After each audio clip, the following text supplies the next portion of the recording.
ਸਵਾਗਤ। ਮੈਂ ਹਰਜਿੰਦਰ ਸਿੰਘ ਰੰਧਾਵਾ, ਤੁਸੀਂ ਦੇਖ ਰਹੇ ਹੋ ਪੰਜਾਬ ਟੈਲੀਵਿਜ਼ਨ ਔਰ ਮੇਰੇ ਨਾਲ ਨੇ ਸੀਨੀਅਰ ਜਰਨਲਿਸਟ ਰਜੀਵ ਭਾਸਕਰ ਜੀ ਔਰ ਇੰਦਰਪ੍ਰੀਤ ਜੀ। ਦੋਨਾਂ ਨੂੰ ਜੀ ਆਇਆਂ।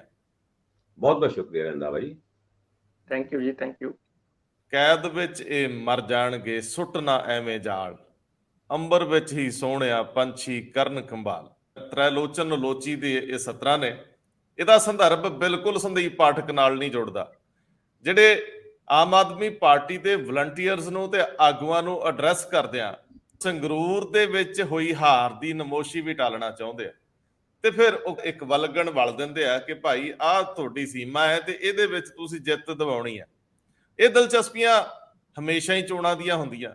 ਪ੍ਰਕਾਸ਼ ਸਿੰਘ ਬਾਦਲ ਨੂੰ ਚਾਅ ਚੜ ਜਾਂਦਾ ਹੁੰਦਾ ਸੀ ਜਦੋਂ ਚੋਣ ਆਉਂਦੀ ਹੁੰਦੀ ਸੀ, ਫਿਰ ਉਹ ਵੀ ਜ਼ਿਮਨੀ ਚੋਣ ਕਿਆ ਕਹਿਣੇ, ਸੱਤਾ ਦੀਆਂ ਤੇ ਵਰਾਸ਼ਾਂ ਖਿੜ ਜਾਂਦੀਆਂ ਹੁੰਦੀਆਂ ਸੀ। ਇੱਥੇ ਥੋੜੇ ਥੋੜੇ ਫਿਕਰ ਨੇ। ਹਾਲਾਂਕਿ ਸੱਤਾ ਅੱਗੇ ਵੱਧ ਰਹੀ ਹੈ, ਦੂਜਿਆਂ ਦੀਆਂ ਗਲਤੀਆਂ ਦੇ ਵਿੱਚੋਂ ਅੱਗੇ ਵੱਧ ਰਹੀ ਹੈ। ਗੱਲ ਤੋਰਦੇ ਆ, ਆਖਰ ਸੱਤਾ ਨੂੰ ਫਾਇਦਾ ਕਿਵੇਂ ਹੁੰਦਾ? ਇੰਦਰ ਇਕਬਾਲ ਅਟਵਾਲ ਇਸ ਏਰੀਏ ਦਾ ਇੱਕ ਨਾਂ ਹੈ, ਜਿਨੇ ਆਪਣੇ ਬਾਪ ਲਈ ਲਗਾਤਾਰ ਬੈਟਿੰਗ ਕੀਤੀ। ਲਗਾਤਾਰ ਇਸ ਹਲਕੇ 'ਚ ਵਿਚਰਨ ਵਾਲਾ ਚਿਹਰਾ ਇੰਦਰ ਇਕਬਾਲ ਅਟਵਾਲ ਭਾਜਪਾ ਨੇ ਉਤਾਰਤਾ। ਹੁਣ ਰੌਚਕ ਹੋ ਗਿਆ ਚੋਣ ਪਿੜ ਚੋਣ ਦ੍ਰਿਸ਼। ਇਹਦੇ ਵਿੱਚ ਢੀਂਡਸਾ ਸਾਹਿਬ ਕਹਿੰਦੇ ਨੇ ਕਿ ਸਾਨੂੰ 22 ਦੀ ਇਲੈਕਸ਼ਨ ਤੋਂ ਬਾਅਦ ਪੁੱਛਿਆ ਦੱਸਿਆ ਹੀ ਕਿਸੇ ਨੇ ਨਹੀਂ, ਸਾਡਾ ਤਾਂ ਕੋਈ ਰਾਬਤਾ ਹੀ ਹੈ ਨਹੀਂ ਉੱਪਰਲੀ ਸੱਤਾ ਨਾਲ, ਥੱਲੇ ਵਾਲਿਆਂ ਨਾਲ ਤੇ ਹੋਣਾ ਹੀ ਕੀ ਹੈ, ਸੰਗਰੂਰੀਏ ਭਿੜਦੇ ਹੀ ਰਹੇ ਨੇ। ਅਸੀਂ ਕੈਂਡੀਡੇਟ ਦਿਆਂਗੇ ਬੀਬੀ ਜਗੀਰ ਕੌਰ ਨਾਲ ਸਲਾਹ ਕਰਕੇ ਕਿ ਦਵਾਬਾ ਤੇ ਬੀਬੀ ਜਗੀਰ ਕੌਰ ਆਪਣੇ ਆਪ ਇੱਕ ਦੂਜੇ ਤੋਂ ਵੱਖ ਹੈ ਨਹੀਂ, ਤੇ ਸਰਵਣ ਸਿੰਘ ਫਲੌਰ ਪਿੰਡ 'ਚ ਹੋਣਗੇ ਹੀ ਹੋਣਗੇ, ਇਹ ਕਨਸੋਆ। ਚਲੋ ਆਪਾਂ ਹੁਣ ਕਾਲੀ ਦੇ ਵਿੱਚ ਤੁਰਦੇ ਹਾਂ। ਜਦੋਂ ਭਗਵੰਤ ਮਾਨ ਇਹ ਕਹਿੰਦੇ ਕਿ ਹੁਣ ਦੌਰ ਬੀਤ ਗਿਆ, ਅਸੀਂ ਗੱਲ-ਗੱਲ ਤੇ ਕੇਂਦਰ ਦੀਆਂ ਮਿੰਨਤਾਂ ਨਹੀਂ ਕਰਨੀਆਂ। ਸੰਦਰਭ ਭਾਵੇਂ ਉਹਨਾਂ ਦਾ ਉਸ ਕੱਟ ਦੇ ਖਿਲਾਫ ਜਿਹੜਾ ਉਹਨਾਂ ਨੇ ਫਸਲ ਤੇ ਲਾਇਆ ਪੈਸੇ ਆਪ ਦੇਣ ਦਾ ਕਿ ਅਸੀਂ ਉਹਨਾਂ ਨੂੰ ਨਹੀਂ ਕਹਿਣਾ ਦੇ ਦਿਆਂਗੇ ਕੋਲੋਂ, ਲੇਕਿਨ ਇਸੇ ਵੇਲੇ ਇੱਕ ਕੇਂਦਰੀ ਏਜੰਸੀ ਨੂੰ ਸਾਡੇ ਇਧਰੋਂ ਨਾ ਕਰਤੀ ਜਾਂਦੀ ਆ। ਕਹਿੰਦੇ ਇਹ ਜਿਹੜਾ ਨਿਗਮਾਂ ਦਾ ਮਾਮਲਾ ਨਾ, PSIEC ਵਾਲਾ ਪਲਾਟਾਂ ਦਾ, ਇੰਡਸਟਰੀਅਲ ਪਲਾਟਾਂ ਦਾ, ਵਿਜੀਲੈਂਸ ਦੇ ਘੇਰਿਆਂ 'ਚ ਬੜਾ ਚਰਚਿਤ ਤੇ IAS ਅਫਸਰਾਂ ਦੇ ਵਿੱਚ ਵੀ, ਇਹਦੇ ਸੰਬੰਧੀ ਅਸੀਂ ਬਹੁਤੀ ਡਿਟੇਲ ਨਹੀਂ ਤੁਹਾਨੂੰ ਦੇਣੀ, ਅਸੀਂ ਨਹੀਂ ਦੇਣੇ ਦਸਤਾਵੇਜ਼। ਸੋ ਇਹ ਸਵਾਲ ਬੜੀ ਦਿਲਚਸਪੀ ਨਾਲ ਐਡਰੈਸ ਹੋਣ ਵਾਲੇ ਆ। ਬਿਲਕੁਲ ਚੋਣ ਪਿੜ ਦੀ ਗੱਲ ਤੇ ਕਰਾਂਗੇ, ਇਹ ਵੀ ਕਰਾਂਗੇ ਨਾਲ ਸਾਡੇ ਮੰਤਰੀ ਮੰਡਲ ਦੇ ਵਿੱਚ ਕਿੰਨੇ ਬੰਦੇ 10ਵੀਂ ਪਾਸ ਤੇ +2, ਇਹਦਾ ਦੱਸੋ ਕੀ ਗੱਲ ਕਰਨੀ, ਕੀ ਕਹਿਣਾ, ਪਰ ਕਰਨੀ ਪੈਂਦੀ ਹੈ ਜਦੋਂ ਕੋਈ ਰਿਪੋਰਟ ਪ੍ਰਕਾਸ਼ਿਤ ਹੋ ਜੇ। ਗੁਰਦੁਆਰਾ ਚੋਣ ਕਮਿਸ਼ਨ ਦਾ ਕੱਲ ਜ਼ਿਕਰ ਹੋਇਆ, ਜਸਟਿਸ SS ਸਾਰੋਂ ਸਾਹਿਬ ਦਾ। ਉਹਨਾਂ ਦੇ ਕੁਝ ਸ਼ਿਕਵੇ ਨੇ, ਉਹਨਾਂ ਦੀਆਂ ਕੁਝ ਮੰਗਾਂ ਨੇ ਜਿਨ੍ਹਾਂ ਤੇ ਕੰਨ ਨਾ ਧਰਨ ਦੀ ਗੱਲ ਅਸੀਂ ਕੱਲ ਕੀਤੀ ਸੀ, ਲੇਕਿਨ ਇਸੇ ਸੰਦਰਭ ਦੇ ਵਿੱਚ ਪੰਜਾਬ ਸਰਕਾਰ ਦੇ ਗ੍ਰਹਿ ਵਿਭਾਗ ਵੱਲੋਂ ਇੱਕ ਦਸਤਾਵੇਜ਼ ਪ੍ਰਾਪਤ ਹੋਇਆ। ਖੈਰ ਇਹਦੇ ਉੱਤੇ ਖੁੱਲ ਕੇ ਗੱਲ ਕਰਦੇ ਆ। ਇੱਕ ਦੋ ਹੋਰ ਖਬਰਾਂ ਨੇ, ਲੇਕਿਨ ਅੱਗੇ ਵਧਦੇ ਆ। ਹਾਂ, ਅਤਿਮ ਖਬਰ ਹੈ, ਛੱਡ ਕੇ ਜਾਇਆ ਨਹੀਂ ਜਾਣਾ। ਹਾਈ ਕੋਰਟ ਪੰਜਾਬ ਦੇ ਚੀਫ ਸੈਕਟਰੀ VK ਜੰਜਵਾ ਨੂੰ ਆਖਦੀ ਆ ਆਪਣੇ ਅਫਸਰਾਂ ਦੀ ਟ੍ਰੇਨਿੰਗ ਹੀ ਕਰਾ ਲਓ। ਅਫਸਰਾਂ ਦੀ ਟ੍ਰੇਨਿੰਗ ਦੇ ਨਾਂ ਥੱਲੇ ਕਿ ਇਹਨਾਂ ਨੂੰ ਪ੍ਰੋਟੋਕਾਲ ਕਿੰਨੇ ਆਉਂਦੇ, ਇਹਨਾਂ ਨੇ ਪ੍ਰੋਸੀਡਿੰਗ ਕੀ ਕਰਨੀ ਹੈ, ਇਹਨਾਂ ਨੇ ਕਿਸ ਮਾਮਲੇ ਨੂੰ ਕਿਵੇਂ ਐਡਰੈਸ ਕਰਨਾ, ਇਹ ਸਾਰੇ ਮਾਮਲੇ ਪੰਜਾਬ ਦੇ ਲੋਕ ਝੇਲਦੇ ਨੇ। ਇਹਦੇ ਉੱਤੇ ਗੱਲ ਕਰਨੀ ਬਣਦੀ ਹੈ। ਸਭ ਤੋਂ ਪਹਿਲਾਂ ਇੰਦਰਪ੍ਰੀਤ ਜੀ ਮੈਨੂੰ ਇਹ ਗੱਲ ਸਮਝਾਓ, ਸੰਦੀਪ ਪਾਠਕ ਜਦੋਂ ਆਮ ਆਦਮੀ ਪਾਰਟੀ ਦੇ ਵਲੰਟੀਅਰਾਂ ਨੂੰ, ਆਗੂਆਂ ਨੂੰ ਮਿਲਦੇ ਆ ਤੇ ਉਹ ਅੰਦਰੋਂ ਜਿਹੜੀ ਛਣ ਕੇ ਖਬਰ ਆਉਂਦੀ, ਅੰਦਰ ਬੈਠੇ ਲੋਕ ਹੌਲੀ ਹੌਲੀ ਕੰਨ 'ਚ ਕਨਸੋ ਪਾਉਂਦੇ ਆ, ਦੱਸਦੇ ਆ ਕਿ ਕੰਮ ਸਖਤ ਸੀ। ਰੰਧਾਵਾ ਸਾਹਿਬ, ਜਿਹੜੀ ਪਰਸੋਂ ਮੀਟਿੰਗ ਹੋਈ ਹੈ ਜਲੰਧਰ ਦੇ ਵਿੱਚ, ਸਾਰੇ ਜਿਹੜੇ ਵਲੰਟੀਅਰਸ ਨੇ, MLAs ਨੇ, ਇਹਨਾਂ ਦੇ ਹੋਰ ਜਿਹੜੇ ਸੀਨੀਅਰ ਆਗੂ ਨੇ, ਉਹਨਾਂ ਦੀ ਮੀਟਿੰਗ ਹੋਈ ਹੈ, ਜਿਹਨੂੰ ਜਿਹੜੇ ਪਾਰਟੀ ਦੇ ਜਿਹੜੇ ਆਰਗੇਨਾਈਜੇਸ਼ਨ ਸੈਕਟਰੀ ਹੈਗੇ ਆ ਸੰਦੀਪ ਪਾਠਕ ਤੇ ਰਾਜ ਸਭਾ ਮੈਂਬਰ ਵੀ ਨੇ, ਉਹਨਾਂ ਨੇ ਸੰਬੋਧਨ ਕੀਤਾ। ਤੇ ਉਹਨਾਂ ਨੇ ਕਾਫੀ ਜਿਹੜੀਆਂ ਉਹਨਾਂ ਦੀ ਲੰਬੀ ਜਿਹੜੀ ਇੱਕ ਸਪੀਚ ਸੀ ਉਹਦੇ ਉੱਤੇ ਧਿਆਨ ਦੇਣ ਦੀ ਲੋੜ। ਉਹਨਾਂ ਨੇ ਕਈ ਪੁਆਇੰਟ ਇਹੋ ਜਿਹੇ ਕੀਤੇ ਜਿਸ ਤੋਂ ਲੱਗਦਾ ਸੀਗਾ ਕਿ ਜਿਹੜੀ ਪੁਰਾਣੀ ਸੰਗਰੂਰ ਵਾਲੀ ਹਾਰ ਹੈ ਨਾ, ਉਹਦੀ ਟੀਸ ਉਹਨਾਂ ਦੇ ਮਨ 'ਚ ਬਹੁਤ ਹੈਗੀ ਹੈ। ਇੱਕ ਉਹ ਪਲੱਸ ਜਿਹੜੇ ਆਗੂ ਇਹਨਾਂ ਦੇ ਹੈਗੇ ਆ, ਚਾਹੇ ਉਹ ਮਨੀਸ਼ ਸਿਸੋਦੀਆ ਹੋਣ, ਹੋਰ ਸਤਿੰਦਰ ਜੈਨ ਹੋਣ, ਇਹ ਜਿਹੜੇ ਮਤਲਬ ਅੱਜ ਕੱਲ ਜੇਲ੍ਹ ਦੇ ਵਿੱਚ ਨੇ, ਉਹਨਾਂ ਨੂੰ ਲੈ ਕੇ ਵੀ ਬਹੁਤ ਨਿਰਾਸ਼ ਨੇ, ਨਾਰਾਜ਼ ਨੇ ਸੈਂਟਰ ਗਵਰਨਮੈਂਟ ਤੋਂ। ਤੇ ਇਸ ਕਰਕੇ ਚਾਹੁੰਦੇ ਆ ਵੀ ਇਹ ਸੀਟ ਜਿੱਤ ਕੇ ਅਸੀਂ ਉਹਨਾਂ ਨੂੰ ਕਰਾਰਾ ਜਵਾਬ ਦਈਏ। ਸੋ ਉਹ ਜਿਹੜੇ ਤੁਸੀਂ ਅਗਰ ਉਹ ਸਪੀਚ ਜਿਹੜੇ ਬੰਦਿਆਂ ਨੇ ਮੈਨੂੰ ਦੱਸੀ ਹੈ ਵੀ ਆਹ ਗੱਲਾਂ ਹੋਈਆਂ, ਬਹੁਤ ਹੀ ਇੰਟਰਸਟਿੰਗ ਸੀ। ਉਹਦੇ 'ਚ ਤਾਂ ਪਹਿਲਾਂ ਉਹਨਾਂ ਨੇ ਕਿਹਾ ਵੀ ਜਿੰਨੇ ਵੀ MLAs ਨੇ, ਸਾਡੇ 91 MLA ਨੇ, ਮੁੱਖ ਮੰਤਰੀ ਨੂੰ ਛੱਡ ਦਈਏ ਤਾਂ ਬਾਕੀ ਮੰਤਰੀ, ਤੁਸੀਂ ਬਾਕੀ 15-14 ਹੋਰ ਮੰਤਰੀ ਵੀ ਕੱਢ ਦਿਓ ਤਾਂ 77 ਬੰਦੇ ਆ ਉਹਨਾਂ ਦੇ। ਉਹ ਕਹਿੰਦੇ ਵੀ ਉਹਨਾਂ ਨੂੰ ਸਾਰਿਆਂ ਨੂੰ 10-10 ਪਿੰਡ ਦਿੱਤੇ ਆ ਵੀ ਇਸ ਤੋਂ ਤੁਸੀਂ ਬਾਹਰ ਨਹੀਂ ਜਾਣਾ। ਇੱਕ ਵਲੰਟੀਅਰਾਂ ਦੀ ਟੀਮ ਵੀ ਦਿੱਤੀ ਆ ਉਹਨਾਂ ਨੂੰ ਨਾਲ, ਵੀ ਇਹ 10 ਜਿਹੜੇ ਪਿੰਡ ਨੇ ਉਹਨਾਂ 'ਚ ਜਿਹੜੀ ਪਿਛਲੇ ਵਿਧਾਨ ਸਭਾ 'ਚ ਸਾਨੂੰ ਲੀਡ ਮਿਲੀ ਸੀ, ਉਹ ਲੀਡ ਘਟਣੀ ਨਹੀਂ ਚਾਹੀਦੀ। ਜੇ ਘਟ ਗਈ ਤਾਂ ਤੁਹਾਡੇ ਤੇ ਕਾਰਵਾਈ ਪੱਕੀ ਹੈ। ਫਿਰ ਇਸ ਤੋਂ ਬਾਅਦ ਹੁਣ ਕਾਰਵਾਈ ਕੀ ਹੋ ਸਕਦੀ ਹੈ, ਹੁਣ ਉਹ ਤਾਂ ਉਹਨਾਂ ਨੇ ਨਹੀਂ ਦੱਸਿਆ, ਪਰ ਇੰਨਾ ਹੀ ਹੁੰਦਾ ਕਿ ਬਈ ਅਗਲੇ ਇਲੈਕਸ਼ਨਾਂ 'ਚ ਤੁਹਾਨੂੰ ਕੋਈ ਟਿਕਟ ਨਹੀਂ ਦਿੱਤੀ ਜਾਊਗੀ। ਸੋ ਇਹ ਉਹਨਾਂ ਨੇ ਜਿਹੜਾ ਕਿਹਾ ਹੈ ਕਿ ਬਈ ਪੂਰੀ ਮਿਹਨਤ ਕਰੋ, ਇੱਕ ਇੱਕ ਘਰ ਨੂੰ ਨੌਕ ਕਰਨਾ, ਇੱਕ ਇੱਕ ਘਰ ਦੇ ਵਿੱਚ ਜਾਣਾ ਹੈ। ਜੇ ਸਾਡੇ ਖਿਲਾਫ ਕੋਈ ਬੋਲਦਾ ਹੈ ਉਹਨੂੰ ਸਮਝਾਣਾ ਹੈ ਕਿ ਯਾਰ ਅਸੀਂ ਦੇਖੋ ਕਿੰਨਾ ਕੰਮ ਕਰ ਰਹੇ ਹਾਂ, ਉਹ ਬਿਜਲੀ ਫ੍ਰੀ ਵਾਲੀ ਉਹਨਾਂ ਨੇ ਗੱਲ ਕੀਤੀ ਹੈ ਵੀ ਦੇਖੋ ਕਿੰਨਾ ਫਾਇਦਾ ਹੋਇਆ ਤੁਹਾਡਾ, ਹੋਰ ਇਸ ਤਰ੍ਹਾਂ ਦੀਆਂ ਬਹੁਤ ਸਾਰੀਆਂ ਚੀਜ਼ਾਂ, ਅਸੀਂ ਨੌਕਰੀਆਂ ਕਿੰਨੀਆਂ ਪੱਕੀਆਂ ਕਰਤੀਆਂ। ਜਿੰਨੇ ਸਰਕਾਰ ਦੇ ਪ੍ਰੋਗਰਾਮ ਨੇ ਉਹ ਸਾਰੇ ਦੱਸਣੇ ਨੇ, ਤੇ ਕਿਸੇ ਨਾਲ ਲੜਾਈ ਨਹੀਂ ਕਰਨੀ, ਮਤਲਬ ਬੈਸਣਾ ਨਹੀਂ ਹੈ। ਜਿਹੜੇ ਖਾਸ ਤੌਰ ਤੇ ਆਪਣੇ ਨਹੀਂ ਹੈਗੇ ਉਹਨਾਂ ਨੂੰ ਜ਼ਰੂਰ ਜਾ ਕੇ ਸਮਝਾਣਾ। ਉਹੀ ਜਿਹੜੇ ਤਾਂ ਕਹਿੰਦੇ ਆਪਣੇ ਨੇ ਉਹ ਤਾਂ ਪਾਣਗੇ ਆਪਾਂ ਨੂੰ ਵੋਟ, ਲੇਕਿਨ ਜਿਹੜੇ ਆਪਣੇ ਨਹੀਂ ਹੈਗੇ ਉਹਨਾਂ ਦੇ ਦਰਵਾਜ਼ੇ ਜ਼ਰੂਰ ਖਟਕਾਣੇ ਨੇ, ਤਾਂ ਕਿ ਉਹਨਾਂ ਨੂੰ ਆਪਾਂ ਆਪਣੇ ਪਾਲੇ 'ਚ ਸ਼ਾਮਲ ਕਰੀਏ। ਇੱਕ ਉਹਨਾਂ ਨੇ ਜਿਹੜੀ ਗੱਲ ਕੀਤੀ ਹੈ, ਜਿਹੜੀ ਉਹਨਾਂ ਨੇ ਕਿਹਾ ਵੀ ਸੰਗਰੂਰ ਦੀ ਦੇਖੋ ਜਿਹੜੀ ਹਾਰ ਹੁੰਦੀ ਹੈ, ਅਸੀਂ 91 ਸੀਟਾਂ 92 ਸੀਟਾਂ ਜਿੱਤ ਕੇ 3 ਮਹੀਨੇ ਬਾਅਦ ਹੀ ਹਾਰ ਗਏ, ਇਹ ਬਹੁਤ ਨਮੋਸ਼ੀ ਵਾਲੀ ਹੈ। ਤੁਹਾਨੂੰ ਯਾਦ ਹੋਗਾ ਰੰਧਾਵਾ ਸਾਹਿਬ, ਸੇਮ ਹੀ ਗੱਲ ਜਦੋਂ ਅਰਵਿੰਦ ਕੇਜਰੀਵਾਲ ਆਏ ਸੀ ਜਲੰਧਰ, ਜਦੋਂ ਸੱਚਖੰਡ ਬੱਲਾ ਵਾਲੇ ਡੇਰੇ 'ਚ ਗਏ ਸੀ, ਉਸ ਤੋਂ ਬਾਅਦ ਉਹਨਾਂ ਨੇ ਇੱਕ ਮੀਟਿੰਗ ਵਲੰਟੀਅਰ ਨਾਲ ਕੀਤੀ ਸੀ, ਤਾਂ ਉਹਨਾਂ ਨੇ ਵੀ ਇਹੀ ਗੱਲ ਕਹੀ ਸੀ। ਹੁਣ ਜਿਹੜਾ ਆਰਗੇਨਾਈਜੇਸ਼ਨ ਸੈਕਟਰੀ ਹੈ ਉਹਨੇ ਵੀ ਇਹੀ ਗੱਲ ਕੀਤੀ ਹੈ ਵੀ ਜਿਹੜੀ ਸੰਗਰੂਰ ਵਾਲੀ ਹਾਰ ਹੈ ਉਹ ਵੀ ਸਿਰਫ 3 ਮਹੀਨੇ ਬਾਅਦ ਸਾਨੂੰ ਜਿਹੜੀ ਮਿਲੀ ਹੈ, ਉਹ ਬਹੁਤ ਵੱਡੀ ਹਾਰ ਹੈ ਸਾਡੀ। ਜੇ ਅਸੀਂ ਦੂਸਰੀ ਸੀਟ ਵੀ ਹਾਰ ਗਏ 1 ਸਾਲ ਦੇ ਵਿੱਚ ਹੀ, ਤਾਂ ਮੈਨੂੰ ਲੱਗਦਾ ਕਿ ਸਾਡੇ ਜਿਹੜੀ ਪਾਰਟੀ ਦਾ ਭਵਿੱਖ ਹੈ, ਅੱਗੇ ਜਿਹੜਾ ਅਸੀਂ ਵਧਣਾ ਹੈ, ਹੋਰ ਸਟੇਟਾਂ 'ਚ ਜਾਣਾ ਹੈ, ਬੇਸ਼ੱਕ ਉਹ ਉਹਨਾਂ ਨੂੰ ਮਿਲ ਗਿਆ ਰਾਸ਼ਟਰੀ ਪਾਰਟੀ ਦਾ, ਪਰ ਅੱਗੇ ਬਹੁਤ ਸਾਰੀਆਂ ਸਟੇਟਾਂ ਹੈਗੀਆਂ ਨੇ ਜਿਨ੍ਹਾਂ 'ਚ ਉਹਨਾਂ ਨੇ ਪਾਰਟੀ ਨੇ ਅਜੇ ਪੈਰ ਜਮਾਣੇ ਨੇ। ਜੇ ਇੱਕ ਇਲੈਕਸ਼ਨ ਹੋਰ ਹਾਰ ਗਏ ਤਾਂ ਫਿਰ ਬਹੁਤ ਵੱਡਾ ਜਿਹੜਾ ਇਹਦਾ ਮਤਲਬ ਪ੍ਰਭਾਵ ਜਿਹੜਾ ਇਹਨਾਂ ਸਟੇਟਾਂ ਤੇ ਪਊਗਾ। ਸਾਡੇ ਕੋਲੇ ਫਿਰ ਉਹ ਆਣੀਆਂ ਨਹੀਂ ਸਟੇਟਾਂ, ਇਸ ਕਰਕੇ ਪੂਰਾ ਜ਼ੋਰ ਲਗਾਓ ਤੇ ਇਹ ਹਰ ਹਾਲਤ 'ਚ ਸੀਟ ਜਿਹੜੀ ਹੈਗੀ ਹੈ ਉਹ ਜਿੱਤੋ। ਤੁਸੀਂ ਦੇਖੋ ਕਿ ਇਹ ਦਿਖ ਵੀ ਰਿਹਾ ਸੰਗਰੂਰ ਵਾਲੀ ਇਲੈਕਸ਼ਨ ਜਿਸ ਤਰ੍ਹਾਂ ਪਾਰਟੀ ਨੇ ਲੜੀ ਹੈ ਔਰ ਇਹ ਇਲੈਕਸ਼ਨ ਜਿਸ ਤਰ੍ਹਾਂ ਪਾਰਟੀ ਲੜ ਰਹੀ ਹੈ, ਬਹੁਤ ਅੰਤਰ ਹੈ ਇਹਦੇ ਵਿੱਚ। ਇਸ 'ਚ ਕੋਈ ਉਹ ਜਿਵੇਂ ਇੰਗਲਿਸ਼ 'ਚ ਹੈਗੀ ਹੈ ਵੀ ਕੋਈ ਸਟੋਨ ਅਨਟਰਨ ਨਹੀਂ ਜਾਣ ਦੇਣਾ। ਉਹਦੇ ਵਿੱਚ ਮਤਲਬ ਇਹ ਹੈਗਾ ਕਿ ਚਾਹੇ ਉਹ ਜਗਬੀਰ ਬਰਾੜ ਹੋਣੀ ਲੈ ਲੈ ਹੁਣ, ਸੁਸ਼ੀਲ ਰਿੰਕੂ ਹੋਣੀ ਲੈ ਲੈ ਹੁਣ, ਸੁਰਿੰਦਰ ਸਿੰਘ ਹੋਣੀ ਲੈ ਲੈਣ, ਦੂਜੀਆਂ ਪਾਰਟੀਆਂ ਦੇ ਜਿਹੜੇ ਵੀ ਵੱਡੇ ਆਗੂ ਹੈਗੇ ਆ ਜਿਨ੍ਹਾਂ ਦਾ ਦਲਿਤ ਵੋਟ ਰਾਜਨੀਤੀ ਤੇ ਜਾਂ ਪਿੰਡਾਂ ਦੀ ਪੋਲਿਟਿਕਸ ਦੇ ਉੱਤੇ ਅੱਛਾ ਪ੍ਰਭਾਵ ਹੈ, ਉਹਨਾਂ ਨੂੰ ਲਿਆ ਕੇ ਆਪ 'ਚ ਸ਼ਾਮਲ ਕਰ ਲਿਆ ਔਰ ਕੜੀ ਲੜਾਈ ਜਿਹੜੀ ਹੈਗੀ ਹੈ ਉਹ ਦੇਣ ਦੇ ਸੰਕੇਤ ਦਿੱਤੇ ਹੈ। ਤੇ ਬਾਕੀ ਹੁਣ ਜਿਹੜੇ ਮੈਂ ਤੁਹਾਨੂੰ ਦੱਸੀ ਆ ਵੀ ਹਰ ਇੱਕ ਐਮਐਲਏ ਨੂੰ 10-10 ਪਿੰਡ ਦਿੱਤੇ ਨੇ, ਉਹਨਾਂ ਨੂੰ ਇਹ ਕਹਿਤਾ ਵੀ ਇਹ 10 ਪਿੰਡਾਂ ਤੋਂ ਬਾਹਰ ਤੁਸੀਂ ਜਾਣਾ ਹੀ ਨਹੀਂ। ਤਾਂ ਮੈਨੂੰ ਲੱਗਦਾ ਕਿ ਪਾਰਟੀ ਨੇ ਮਾਈਕਰੋ ਮੈਨੇਜਮੈਂਟ ਜਿਹੜੀ ਹੈਗੀ ਹੈ, ਉਹ ਜਿਹੜੇ ਬਾਰੇ ਅੱਗੇ ਦਾ ਸੁਖਬੀਰ ਬਾਦਲ ਬਾਰੇ ਕਹਿੰਦੇ ਹੁੰਦੇ ਸੀਗੇ, ਹੁਣ ਇਹਨਾਂ ਨੇ ਵੀ ਉਹ ਜਿਹੜੀ ਹੈ ਮਾਈਕਰੋ ਮੈਨੇਜਮੈਂਟ ਸ਼ੁਰੂ ਕਰਤੀ ਹੈ ਜਲੰਧਰ ਸੀਟ ਜਿੱਤਣ ਵਾਸਤੇ। ਹਾਂ, ਗੱਲ ਤੁਹਾਡੀ ਠੀਕ ਹੈ ਵੀ ਆਪਾਂ ਅਸੂਲ ਰਵੇ ਨਾ ਰਵੇ, ਜਿੱਤ ਪੱਕੀ ਕਰਨੀ ਆ। ਦੂਜੀ ਗੱਲ, ਤੁਸੀਂ ਇੱਕ ਹਲਕੀ ਜੀ ਗੱਲ ਕੀਤੀ ਸੀ ਵੀ ਜੇਕਰ ਨਾ ਜਿੱਤੇ ਤੇ ਕਾਰਵਾਈ ਕੀ ਹੋਊਗੀ, ਵੱਧ ਤੋਂ ਵੱਧ ਟਿਕਟ ਨਹੀਂ ਦੇਣਗੇ ਨਾ ਜੀ। ਅਗਲੇ ਕਹਿੰਦੇ ਹੁਣੇ ਪਹਿਲਾਂ ਕਿਹੜਾ ਵਲੰਟੀਅਰ ਨੂੰ ਸੱਦ ਕੇ ਨਵਾਜ਼ਦੇ ਪਏ ਹੋ, ਸੁਸ਼ੀਲ ਰਿੰਕੂ ਕਦੋਂ ਸਾਡੇ ਵਲੰਟੀਅਰ ਹੁੰਦੇ ਸੀ। ਸੋ ਸਵਾਲ ਤਾਂ ਇਹ ਨਹੀਂ ਇਕੱਲਾ ਭਾਸਕਰ ਸਾਹਿਬ, ਇਹਦੇ ਨਾਲ ਜੇ ਇਹ ਵੀ ਦੇਖੀਏ ਕਿ ਸੱਤਾ ਦਾ ਸਫ਼ਰ ਥੋੜਾ ਆਸਾਨ ਹੋਇਆ, ਸੁਖਾਲਾ ਹੋਇਆ। ਸੰਗਰੂਰ ਨਾਲੋਂ ਜਲੰਧਰ ਵੱਖਰਾ ਹੈ। ਮੈਂ ਪਹਿਲੇ ਦਿਨ ਕਿਹਾ ਸੀ ਕਿ ਦੁਆਬਾ ਤੇ ਮਾਝਾ ਸੱਤਾ ਨਾਲ ਤੁਰ ਕੇ ਖੁਸ਼ ਹੁੰਦਾ ਹੈ। ਜ਼ਿਮਨੀ ਚੋਣ ਇਹਨਾਂ ਦੋਵਾਂ ਇਲਾਕਿਆਂ 'ਚ ਕਦੇ ਸੱਤਾ ਹਾਰਦੀ ਨਹੀਂ ਰਹੀ। ਹੁਣ ਇਹ ਆਪਣੀ ਗਲਤੀ ਨਾਲ ਹਾਰ ਜਾਣ ਤੇ ਗੱਲ ਵੱਖਰੀ ਆ, ਅਦਰਵਾਈਜ਼ ਵੀ ਜਿਹੜੀਆਂ ਬਾਕੀ ਪਾਰਟੀਆਂ ਦੇ ਕੈਂਡੀਡੇਟ ਨੇ, ਜਿਹੜਾ ਵੋਟ ਬੈਂਕ ਹੁੰਦਾ, ਵਿਅਕਤੀਗਤ ਵੋਟ ਬੈਂਕ ਹੁੰਦਾ ਤੇ ਪਾਰਟੀਆਂ ਦਾ ਵੋਟ ਬੈਂਕ ਹੁੰਦਾ, ਤੇ ਇੱਕ ਟੋਟਲ ਸੱਤਾ ਨਾਲ ਜੁੜੇ ਲੋਕ ਹੁੰਦੇ। ਹੁਣ ਉਹ ਦੂਜੀ ਵੋਟ ਸਭ ਜਗ੍ਹਾ ਵੰਡ ਰਹੀ ਆ। ਇੰਦਰਕਪਾਲ ਅਟਵਾਲ ਦੇ ਆਉਣ ਤੋਂ ਬਾਅਦ ਸੱਤਾ ਨੂੰ ਸੌਖ ਹੋ ਰਹੀ ਆ, ਇਸ ਗੱਲ 'ਚ ਕੋਈ ਦੋ ਰਾਮਾ ਨਹੀਂ, ਕਿਉਂਕਿ ਲੋਕ ਭੱਜ ਕੇ ਸੱਤਾ ਦੀ ਰੇਲ 'ਚ ਟ੍ਰੇਨ 'ਚ ਚੜ੍ਹਦੇ ਹੁੰਦੇ ਆ। ਹੁਣ ਭਾਸਕਰ ਸਾਹਿਬ ਗੱਲ ਤੋਂ ਜਿੱਥੇ ਤੱਕ ਸੰਦੀਪ ਪਾਠਕ ਉਹਨਾਂ ਦੀ ਗੱਲ ਹੈਗੀ ਹੈ, ਸਭ ਤੋਂ ਪਹਿਲੇ ਉਸ ਮੀਟਿੰਗ ਦੇ ਵਿੱਚ ਉਹਨਾਂ ਨੇ ਪੁੱਛਿਆ ਸੀ ਜਾਂ ਗੱਲ ਹੋਈ ਸੀ ਹਾਊਸ ਦਾ ਜੋਸ਼, ਇਸ ਟੋਨ ਦੇ ਉੱਤੇ ਇਹ ਮੀਟਿੰਗ ਸ਼ੁਰੂ ਹੋਈ ਸੀ। ਔਰ ਤਿੰਨ ਇਲੈਕਸ਼ਨ ਇਸ ਕਰਕੇ ਕਹਿ ਰਿਹਾ ਕਿ ਗੁਜਰਾਤ ਦੇ ਵਿੱਚ ਵੀ ਪੰਜਾਬ ਦੇ ਵੋਲੰਟੀਅਰਸ ਗਏ ਸੀਗੇ, ਔਰ ਉਸ ਤੋਂ ਪਹਿਲੇ ਸੰਗਰੂਰ ਬਾਈ ਇਲੈਕਸ਼ਨ ਜਿੱਥੇ ਹਾਰ ਦਾ ਸਾਹਮਣਾ ਕਰਨਾ ਪਿਆ। ਗਲਤੀ ਕੀ ਕੀਤੀ ਸੀ? ਗਲਤੀ ਸਮਝ ਆ ਗਈ ਆਮ ਆਦਮੀ ਪਾਰਟੀ ਨੂੰ ਕਿ ਉੱਥੇ ਜੋਸ਼ ਨਹੀਂ ਸੀਗਾ। ਉੱਥੇ ਇਹ ਮੰਨ ਕੇ ਚੱਲ ਰਹੇ ਸੀ ਵੀ ਅਸੀਂ ਹਜੇ 3 ਮਹੀਨੇ ਪਹਿਲੇ ਇੰਨੀ ਵੱਡੀ ਜਿੱਤ ਪ੍ਰਾਪਤ ਕੀਤੀ ਹੈ, ਉਹ ਵੀ ਮੁੱਖ ਮੰਤਰੀ ਦੇ ਏਰੀਏ ਤੋਂ, ਤੇ ਹਾਰ ਹੋ ਹੀ ਨਹੀਂ ਸਕਦੀ। ਪਰ ਸੁੱਤੇ ਪਾਏ ਗਏ, ਅਗਲੇ ਲੈ ਗਏ। ਔਰ ਲੈ ਵੀ ਕੌਣ ਗਏ? ਮਾਨ ਸਾਹਿਬ, ਸਿਮਰਨਜੀਤ ਸਿੰਘ ਮਾਨ।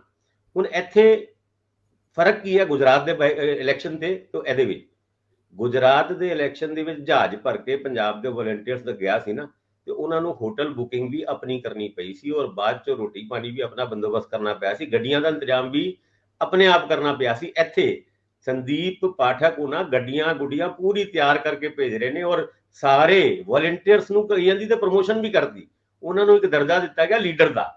ਪਹਿਲੇ ਉਹ ਵੋਲੰਟੀਅਰ ਕਹਿਲਾਉਂਦੇ ਸੀਗੇ, ਹੁਣ ਲੀਡਰ ਕਹਿਲਾਉਂਦੇ ਨੇ। ਔਰ ਵੋਲੰਟੀਅਰ ਜਿਹਨੂੰ ਕਹਿੰਦੇ ਨੇ ਉਹ ਉਸ ਤੋਂ ਥੱਲੇ ਇੱਕ ਵਰਕਰ ਵੀ ਹੈਗਾ, ਯਾਨੀ 3 ਲੇਅਰ ਪ੍ਰੋਗਰਾਮ ਬਣਾਇਆ ਹੋਇਆ। ਹੁਣ ਭਾਜਪਾ ਹਜੇ ਤੱਕ ਜਲੰਧਰ ਦੇ ਸੀਨ ਦੇ ਵਿੱਚ ਆਪਣਾ ਕੈਂਡੀਡੇਟ ਨਹੀਂ ਦੇ ਪਾਈ ਜੀ। ਦੇਤਾ ਕੱਲ ਦੇਰ ਰਾਤ ਐਲਾਨ ਕਰਤਾ ਇੰਦਰ ਇਕਬਾਲ ਇਟਵਾਲ, ਔਰ ਇੱਕ ਹਜੇ ਤੱਕ ਦੇ ਐਲਾਨੇ ਕੈਂਡੀਡੇਟਾਂ ਦੇ ਵਿੱਚੋਂ ਪਹਿਲੇ ਸਿੱਖ ਫੇਸ ਨੇ। ਔਰ ਸਿੱਖ ਫੇਸ ਦੀ ਗੱਲ ਭਾਵੇਂ ਅਕਾਲੀ ਦਲ ਕਰਦਾ ਜ਼ਰੂਰ ਸੀਗਾ, ਪਰ ਉਹਨਾਂ ਨੇ ਵੀ ਡਾਕਟਰ ਸੁਖੀ ਉਹ ਬੰਗੇ ਤੋਂ ਐਮਐਲਏ ਹੈਗੇ ਨੇ, ਉਹਨਾਂ ਨੂੰ ਫੀਲਡ ਕੀਤਾ। ਹੁਣ ਇੰਦਰ ਇਕਬਾਲ ਅਟਵਾਲ ਉਹਨਾਂ ਤੇ ਆਉਣ ਤੋਂ ਬਾਅਦ ਹੁਣ ਜਲੰਧਰ ਦਾ ਮੈਦਾਨ ਪੱਕ ਜਾਊਗਾ। ਸੰਯੁਕਤ ਅਕਾਲੀ ਦਲ ਜਿਨ੍ਹਾਂ ਨੇ ਹਜੇ ਤੱਕ ਭਾਜਪਾ ਦੇ ਨਾਲ ਅਲਾਈਅੰਸ ਕੀਤਾ ਸੀ, ਉਹ ਵੀ ਸਰਵਨ ਸਿੰਘ ਫਲੋਰ ਉਹਨਾਂ ਨੂੰ ਬਤੌਰ ਕੈਂਡੀਡੇਟ ਉਤਾਰ ਸਕਦੇ ਨੇ, ਕਿਉਂਕਿ ਉਹਨਾਂ ਦੀ ਨਾਰਾਜ਼ਗੀ ਭਾਜਪਾ ਦੇ ਨਾਲ ਉਜਾਗਰ ਹੋ ਰਹੀ ਹੈ ਕਿ ਭਾਜਪਾ ਨੇ ਆਪਣਾ ਕੈਂਡੀਡੇਟ ਸਿਲੈਕਟ ਕਰਨ ਤੋਂ ਪਹਿਲੇ ਉਹਨਾਂ ਦੇ ਨਾਲ ਕੋਈ ਸਲਾਹ ਨਹੀਂ ਕੀਤੀ। ਇਹ ਮਨਮੁਟਾਵ ਜਾਣਬੁੱਝ ਕੇ ਹੈਗਾ, ਇੱਕ ਮਿੱਥੀ ਹੋਈ ਗੱਲ ਹੈਗੀ ਹੈ, ਜਾਂ ਫਿਰ ਇਹ ਸੱਚੀ ਢੀਂਡਸਾ ਸਾਹਿਬ ਹੁਣ ਭਾਜਪਾ ਤੋਂ ਨਾਰਾਜ਼ ਹੋ ਗਏ ਨੇ, ਕਿਉਂਕਿ ਨਾਰਾਜ਼ਗੀ ਉਹ ਅਫੋਰਡ ਕਰ ਨਹੀਂ ਸਕਦੇ। ਪਰ ਚਲੋ ਕਈ ਵਾਰ ਹੁੰਦਾ ਹੈ ਕਿ ਵੋਟਾਂ ਕੁਝ ਕੱਟ ਕੇ ਕਿੱਥੇ ਜਾਣਗੀਆਂ, ਉਹਦਾ ਹਿਸਾਬ ਕਿਤਾਬ ਲਾ ਕੇ ਵੀ ਕੋਈ ਕੈਂਡੀਡੇਟ ਉਤਾਰਿਆ ਜਾਂਦਾ ਹੈ।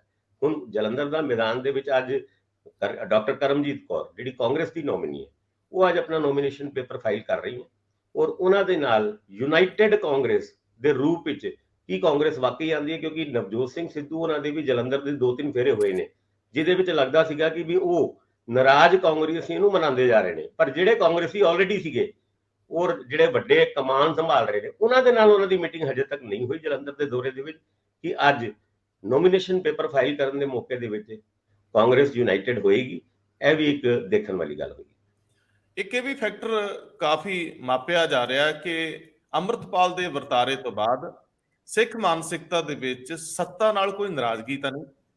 ਆਮ ਆਦਮੀ ਪਾਰਟੀ ਦੇ ਅੰਦਰ ਭਾਵੇਂ ਇਸ ਤਰ੍ਹਾਂ ਦਾ ਕੋਈ ਮੈਕੈਨਿਜ਼ਮ ਨਹੀਂ ਕਿ ਉਹ ਇਸ ਤਰ੍ਹਾਂ ਦੀ ਕਿਸੇ ਗੱਲ ਨੂੰ ਨਜਿੱਠ ਸਕਣ ਜਾਂ ਇਹਦੇ ਉੱਤੇ ਮੰਥਨ ਕਰ ਸਕਣ, ਕਿਉਂਕਿ ਆਪਰੇਸ਼ਨ ਸਾਰਾ ਦਿੱਲੀ ਤੋਂ ਹੁੰਦਾ ਹੈ ਤੇ ਦਿੱਲੀ ਵਾਲਿਆਂ ਨੂੰ ਇਸ ਮਾਨਸਿਕਤਾ ਨਾਲ ਬਹੁਤਾ ਸਰੋਕਾਰ ਹੈ ਨਹੀਂ। ਲੇਕਿਨ ਫਿਰ ਵੀ ਕਿਸੇ ਪੱਧਰ ਦੇ ਉੱਤੇ ਇਹ ਜ਼ਰੂਰ ਮਾਪਿਆ ਜਾ ਰਿਹਾ ਪਾਰਟੀਆਂ ਵੱਲੋਂ ਕਿ ਸੱਤਾ ਦੇ ਖਿਲਾਫ ਸਿੱਖ ਮਾਨਸਿਕਤਾ ਕਿਵੇਂ। ਹੁਣ ਤੱਕ ਇੰਦਰ ਇਕਬਾਲ ਅਟਵਾਲ ਮਹਿਜ ਐਸੇ ਚਿਹਰੇ ਨੇ ਜਿਹੜੇ ਇਸ ਤਰ੍ਹਾਂ ਦੀ ਗੱਲ ਕਰਨਗੇ ਤਾਂ ਗੱਲ ਫੱਬੂਗੀ ਉਹਨਾਂ ਦੇ ਮੂੰਹ ਤੋਂ, ਉਹ ਗੱਲ ਸ਼ਾਇਦ ਤਰਕ ਸੰਗਤ ਲੱਗੇ।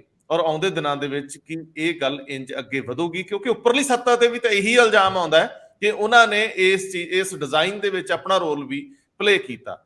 ਹੁਣ ਦੇਖਣ ਵਾਲੀ ਗੱਲ ਆ ਕਿ ਨੰਬਰ ਗੇਮ ਦੇ ਵਿੱਚ ਸੱਤਾ ਨਾਲ ਬਾਕੀ ਕਿਵੇਂ ਭਿੜਦੇ ਨੇ।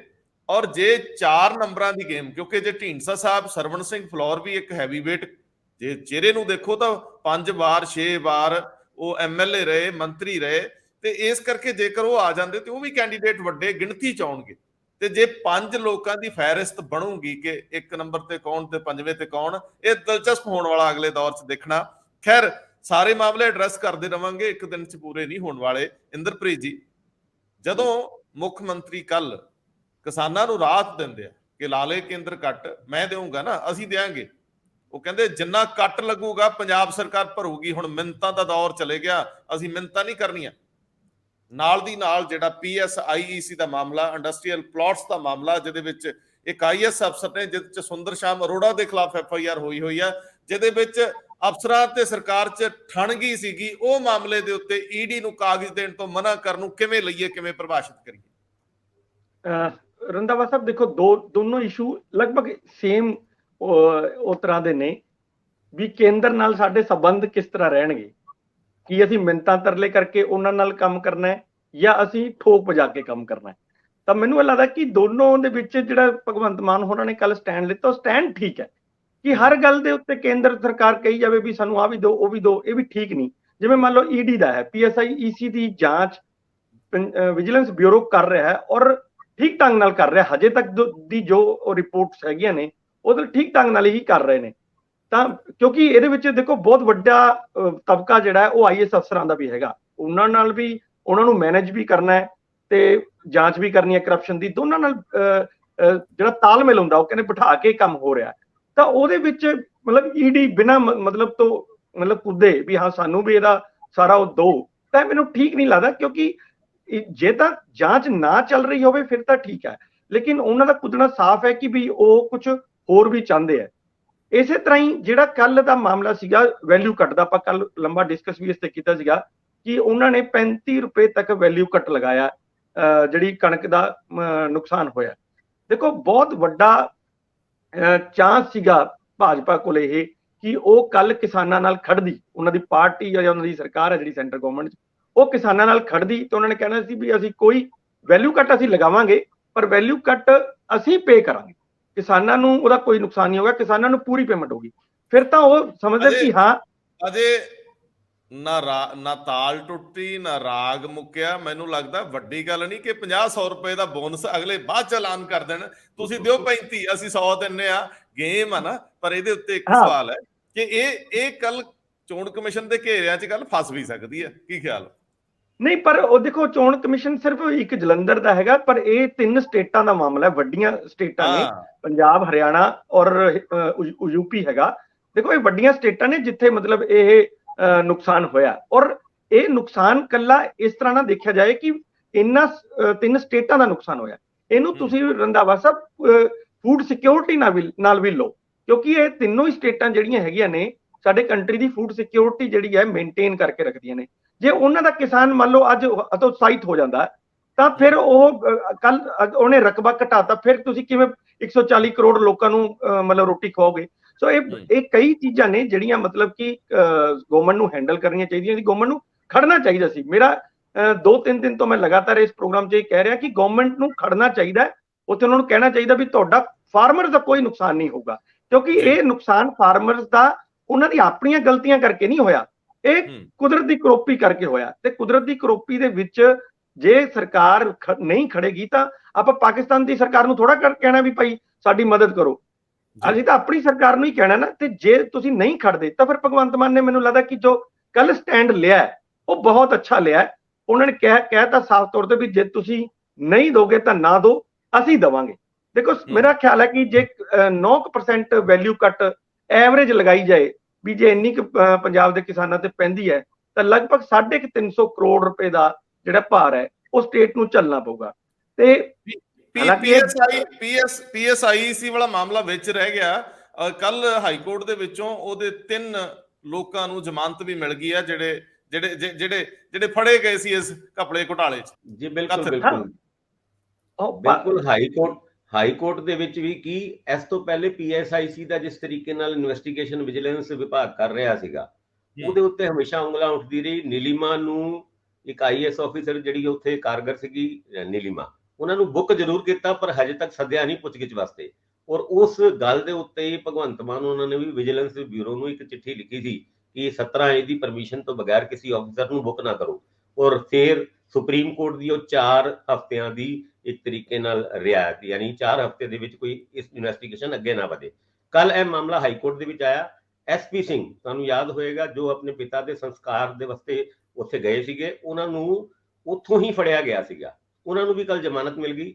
ਉਸ ਤੋਂ ਇਲਾਵਾ ਆਸ਼ੀਮਾ ਅਗਰਵਾਲ ਜਿਹੜੀ ATP ਹੁੰਦੀ ਸੀ ਜਿਹਦੇ ਉੱਤੇ ਇਲਜ਼ਾਮ ਸੀ ਕਿ ਕਾਗਜ਼ਾਂ ਦੇ ਵਿੱਚ ਹੇਰ-ਫੇਰ ਕੀਤਾ ਗਿਆ, ਉਹਨਾਂ ਨੂੰ ਵੀ ਜ਼ਮਾਨਤ ਮਿਲ ਗਈ। ਤੇ ਨਾਲ ਅੰਕੁਰ ਚੌਧਰੀ ਸਟੇਟ ਆਫੀਸਰ ਹੁੰਦੇ ਸੀ ਜਿਨ੍ਹਾਂ ਦੇ ਉੱਤੇ ਵੱਡਾ ਇਲਜ਼ਾਮ ਇਹੀ ਸੀਗਾ ਕਿ ਜਿਸ ਬਾਈਫਰਕੇਸ਼ਨ ਪਲਾਟ ਦਾ ਜਿਹੜਾ ਕੀਤਾ ਗਿਆ, ਉਹਨਾਂ ਨੂੰ ਵੀ ਬੇਲ ਮਿਲ ਗਈ। ਹੁਣ PSIC ਦੇ ਮੁੱਦੇ ਦੇ ਉੱਤੇ ED ਨੂੰ ਕੋਈ ਜਾਣਕਾਰੀ ਨਾ ਦੇਣਾ, ਇਸ ਇਨਵੈਸਟੀਗੇਸ਼ਨ ਨੂੰ ਸੁਪਰੀਮ ਕੋਰਟ ਦੀ ਹਦਾਇਤ ਦੇ ਹਿਸਾਬ ਨਾਲ ਅੱਗੇ ਨਾ ਲੈ ਕੇ ਜਾਣਾ, ਅਕਿਊਜ਼ ਸੀਗੇ ਉਹਨਾਂ ਨੂੰ ਬੇਲ ਮਿਲ ਜਾਣਾ, ਤੁਸੀਂ ਆਪੇ ਹੀ ਅੰਦਾਜ਼ਾ ਲਾ ਸਕਦੇ ਹੋ ਵੀ ਇਹ ਸਾਰੀ ਗੱਲ ਜਾ ਕਿਸ ਪਾਸੇ ਰਹੀ ਹੈ।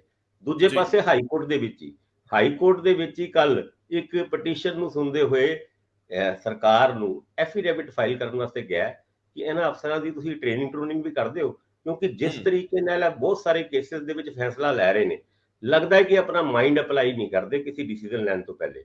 ਗੱਲ ਸੀਗੀ ਖੈਰ ਕੱਲ ਤੇ ਜਿਹੜਾ ਇੱਕ ਗੁਰਵਿੰਦਰ ਸਿੰਘ ਸੀਗਾ, ਇੱਕ ਕਰਿਆਨੇ ਦੀ ਦੁਕਾਨ ਚਲਾਉਂਦਾ ਸੀ, ਏਜੰਸੀ ਚਲਾਉਂਦਾ ਸੀਗਾ, ਉਹਦਾ ਇੱਕ ਦਿਨ ਲਾਇਸੈਂਸ ਸਸਪੈਂਡ ਕਰ ਦਿੱਤਾ ਜਾਂਦਾ ਹੈ ਔਰ ਉਸ ਦਿਨ ਹੀ ਉਹਨੂੰ ਸ਼ੋਕਾਜ਼ ਨੋਟਿਸ ਵੀ ਦਿੱਤਾ ਜਾਂਦਾ ਹੈ। ਹੁਣ ਜਾਂ ਤੇ ਤੁਸੀਂ ਜਿਹੜਾ ਸ਼ੋਕਾਜ਼ ਨੋਟਿਸ ਦੇਣ ਤੋਂ ਬਾਅਦ ਉਹਦਾ ਲਾਇਸੈਂਸ ਸਸਪੈਂਡ ਕਰੋ ਜਾਂ ਸਸਪੈਂਡ ਕਰਨ ਤੋਂ ਬਾਅਦ ਸ਼ੋਕਾਜ਼ ਨੋਟਿਸ ਦਿਓ।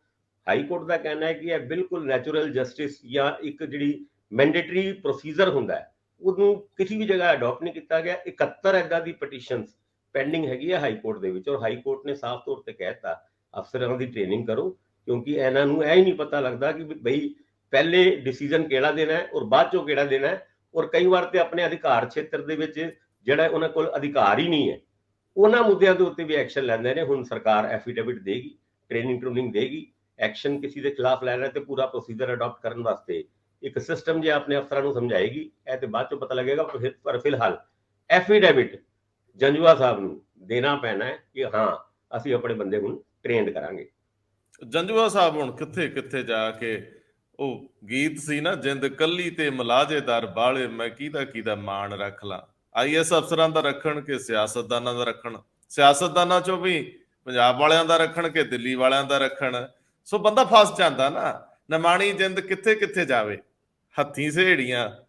ਚਲੋ ਆਪਾਂ ਅੱਗੇ ਤੁਰਦੇ ਹਾਂ। ਇੰਦਰਪ੍ਰੀਤ ਜੀ, ਮੈਂ ਜ਼ਰੂਰ ਤੁਹਾਡੇ ਤੋਂ ਜਾਣਨਾ ਚਾਹੂੰਗਾ, ਜਸਟਿਸ ਰਿਟਾਇਰਡ SS ਸਾਰੋਂ, ਕੱਲ ਉਹਨਾਂ ਨਾਲ ਜ਼ਿਕਰ ਹੁੰਦਾ ਹੈ, ਉਹਨਾਂ ਨੂੰ ਇੱਕ ਮਲਾਲ ਹੈ ਕਿਉਂਕਿ ਕੰਮਕਾਜ ਕਰਨ ਵਾਲੇ ਬੰਦੇ ਆ, ਲੰਬੇ ਅਰਸੇ ਤੋਂ ਉਹਨਾਂ ਦੀ ਨਿਯੁਕਤੀ ਬਤੌਰ ਚੀਫ ਗੁਰਦੁਆਰਾ ਕਮਿਸ਼ਨਰ ਹੋਈ ਹੈ, ਔਰ ਇਸ ਦੌਰਾਨ ਦੇ ਵਿੱਚ ਕੋਈ ਬਹੁਤਾ ਕੰਮਕਾਜ ਨਹੀਂ ਹੋ ਸਕਿਆ। ਸ਼ੁਰੂਆਤ ਦੀਆਂ ਕੁਝ ਅੜਚਨਾਂ ਤੋਂ ਬਾਅਦ ਹੁਣ ਇਲੈਕਸ਼ਨ ਕਰਾਉਣ ਦੇ ਪ੍ਰੋਸੈਸ ਨੂੰ ਜਿਸ ਤਰੀਕੇ ਨਾਲ ਅਸੀਂ ਦੇਖਿਆ ਕਿ ਉਹ ਲਿੰਗਰ ਔਨ ਹੋਇਆ, ਜਿੱਤੇ ਕੋਈ ਕਾਰਵਾਈ ਨਹੀਂ ਅੱਗੇ ਵਧੀ। ਸੋ ਇਹਦੇ ਵਿੱਚ ਕਿਹੜੀ ਧਿਰ ਜ਼ਿਆਦਾ ਇਫੈਕਟਿਵ ਹੁੰਦੀ ਹੈ? ਜੇ ਅਸੀਂ ਇਹਨੂੰ ਦੇਖਣਾ ਹੋਵੇ ਤਾਂ ਕੁਦਰਤੀ ਤੌਰ ਤੇ ਕੇਂਦਰ ਦਾ ਸੰਕੇਤ ਮਾਤਰ ਹੁੰਦਾ ਕਿ ਇਲੈਕਸ਼ਨ ਕਰਾਉਣੀ ਹੈ ਕਿ ਨਹੀਂ ਕਰਾਉਣੀ, ਲੇਕਿਨ ਪੰਜਾਬ ਸਰਕਾਰ ਨੇ ਸਾਰੋਂ ਸਾਹਿਬ ਨੂੰ ਸਹੂਲਤਾਂ ਦੇ ਰੂਪ ਦੇ ਵਿੱਚ ਸਪੋਰਟ ਕਰਨਾ ਹੁੰਦਾ। ਸਾਰੋਂ ਸਾਹਿਬ ਦਾ ਇਹ ਗਿਲਾ ਰਿਹਾ ਉਹਨਾਂ ਦੇ ਨੇੜਲਿਆਂ ਅਨੁਸਾਰ ਕਿ ਉਹਨਾਂ ਦੇ ਪੱਤਰਾਂ ਨੂੰ ਉਸ ਤਰੀਕੇ ਨਾਲ ਰਿਸਪੌਂਡ ਨਹੀਂ ਕੀਤਾ ਜਾਂਦਾ, ਉਹਨਾਂ ਨੂੰ ਹਰ ਮਾਮਲੇ ਦੇ ਵਿੱਚ ਕਾਫੀ ਡਿਲੇ ਦਾ ਸਾਹਮਣਾ ਕਰਨਾ ਪਿਆ। ਪਰ ਜਿਹੜੇ ਦਸਤਾਵੇਜ਼ ਮੇਰੇ ਕੋਲ ਸਾਹਮਣੇ ਨੇ, ਮੇਰੇ ਸਾਹਮਣੇ ਅੱਗੇ ਸਕਰੀਨ ਤੇ ਪਏ ਹੋਇਆ, ਉਹਨਾਂ ਦੇ ਵਿੱਚ 17 ਸੈਕਟਰ ਦੀ ਉਹ ਬਿਲਡਿੰਗ ਜਿਹਦੇ ਵਿੱਚ ਇਹ ਦਫ਼ਤਰ ਹੈ, ਉਹਦੇ ਤੇ ਲਗਭਗ 90 ਲੱਖ ਰੁਪਇਆ ਰੈਨੋਵੇਸ਼ਨ ਤੇ ਖਰਚ ਹੋਇਆ। ਇਹਨਾਂ ਨੂੰ ਸਟਾਫ ਦੇ ਰੂਪ ਦੇ ਵਿੱਚ ਵੀ ਕੋਈ 7 ਦੇ ਆਸ-ਪਾਸ ਬੰਦੇ ਮਿਲੇ ਹੋਏ ਆ। ਅਰੇ ਇਹਦੇ ਨਾਲ ਦਸਤਾਵੇਜ਼ਾਂ ਦੇ ਆਧਾਰ ਤੇ ਮੈਂ ਗੱਲ ਕਰ ਰਿਹਾ, ਇਹਦੇ ਨਾਲ ਇੱਕ 16-17 ਲੱਖ ਰੁਪਏ ਦੀ ਗੱਡੀ ਵੀ ਉਹਨਾਂ ਨੂੰ ਮੁਹੱਈਆ ਕਰਾਈ ਗਈ ਆ।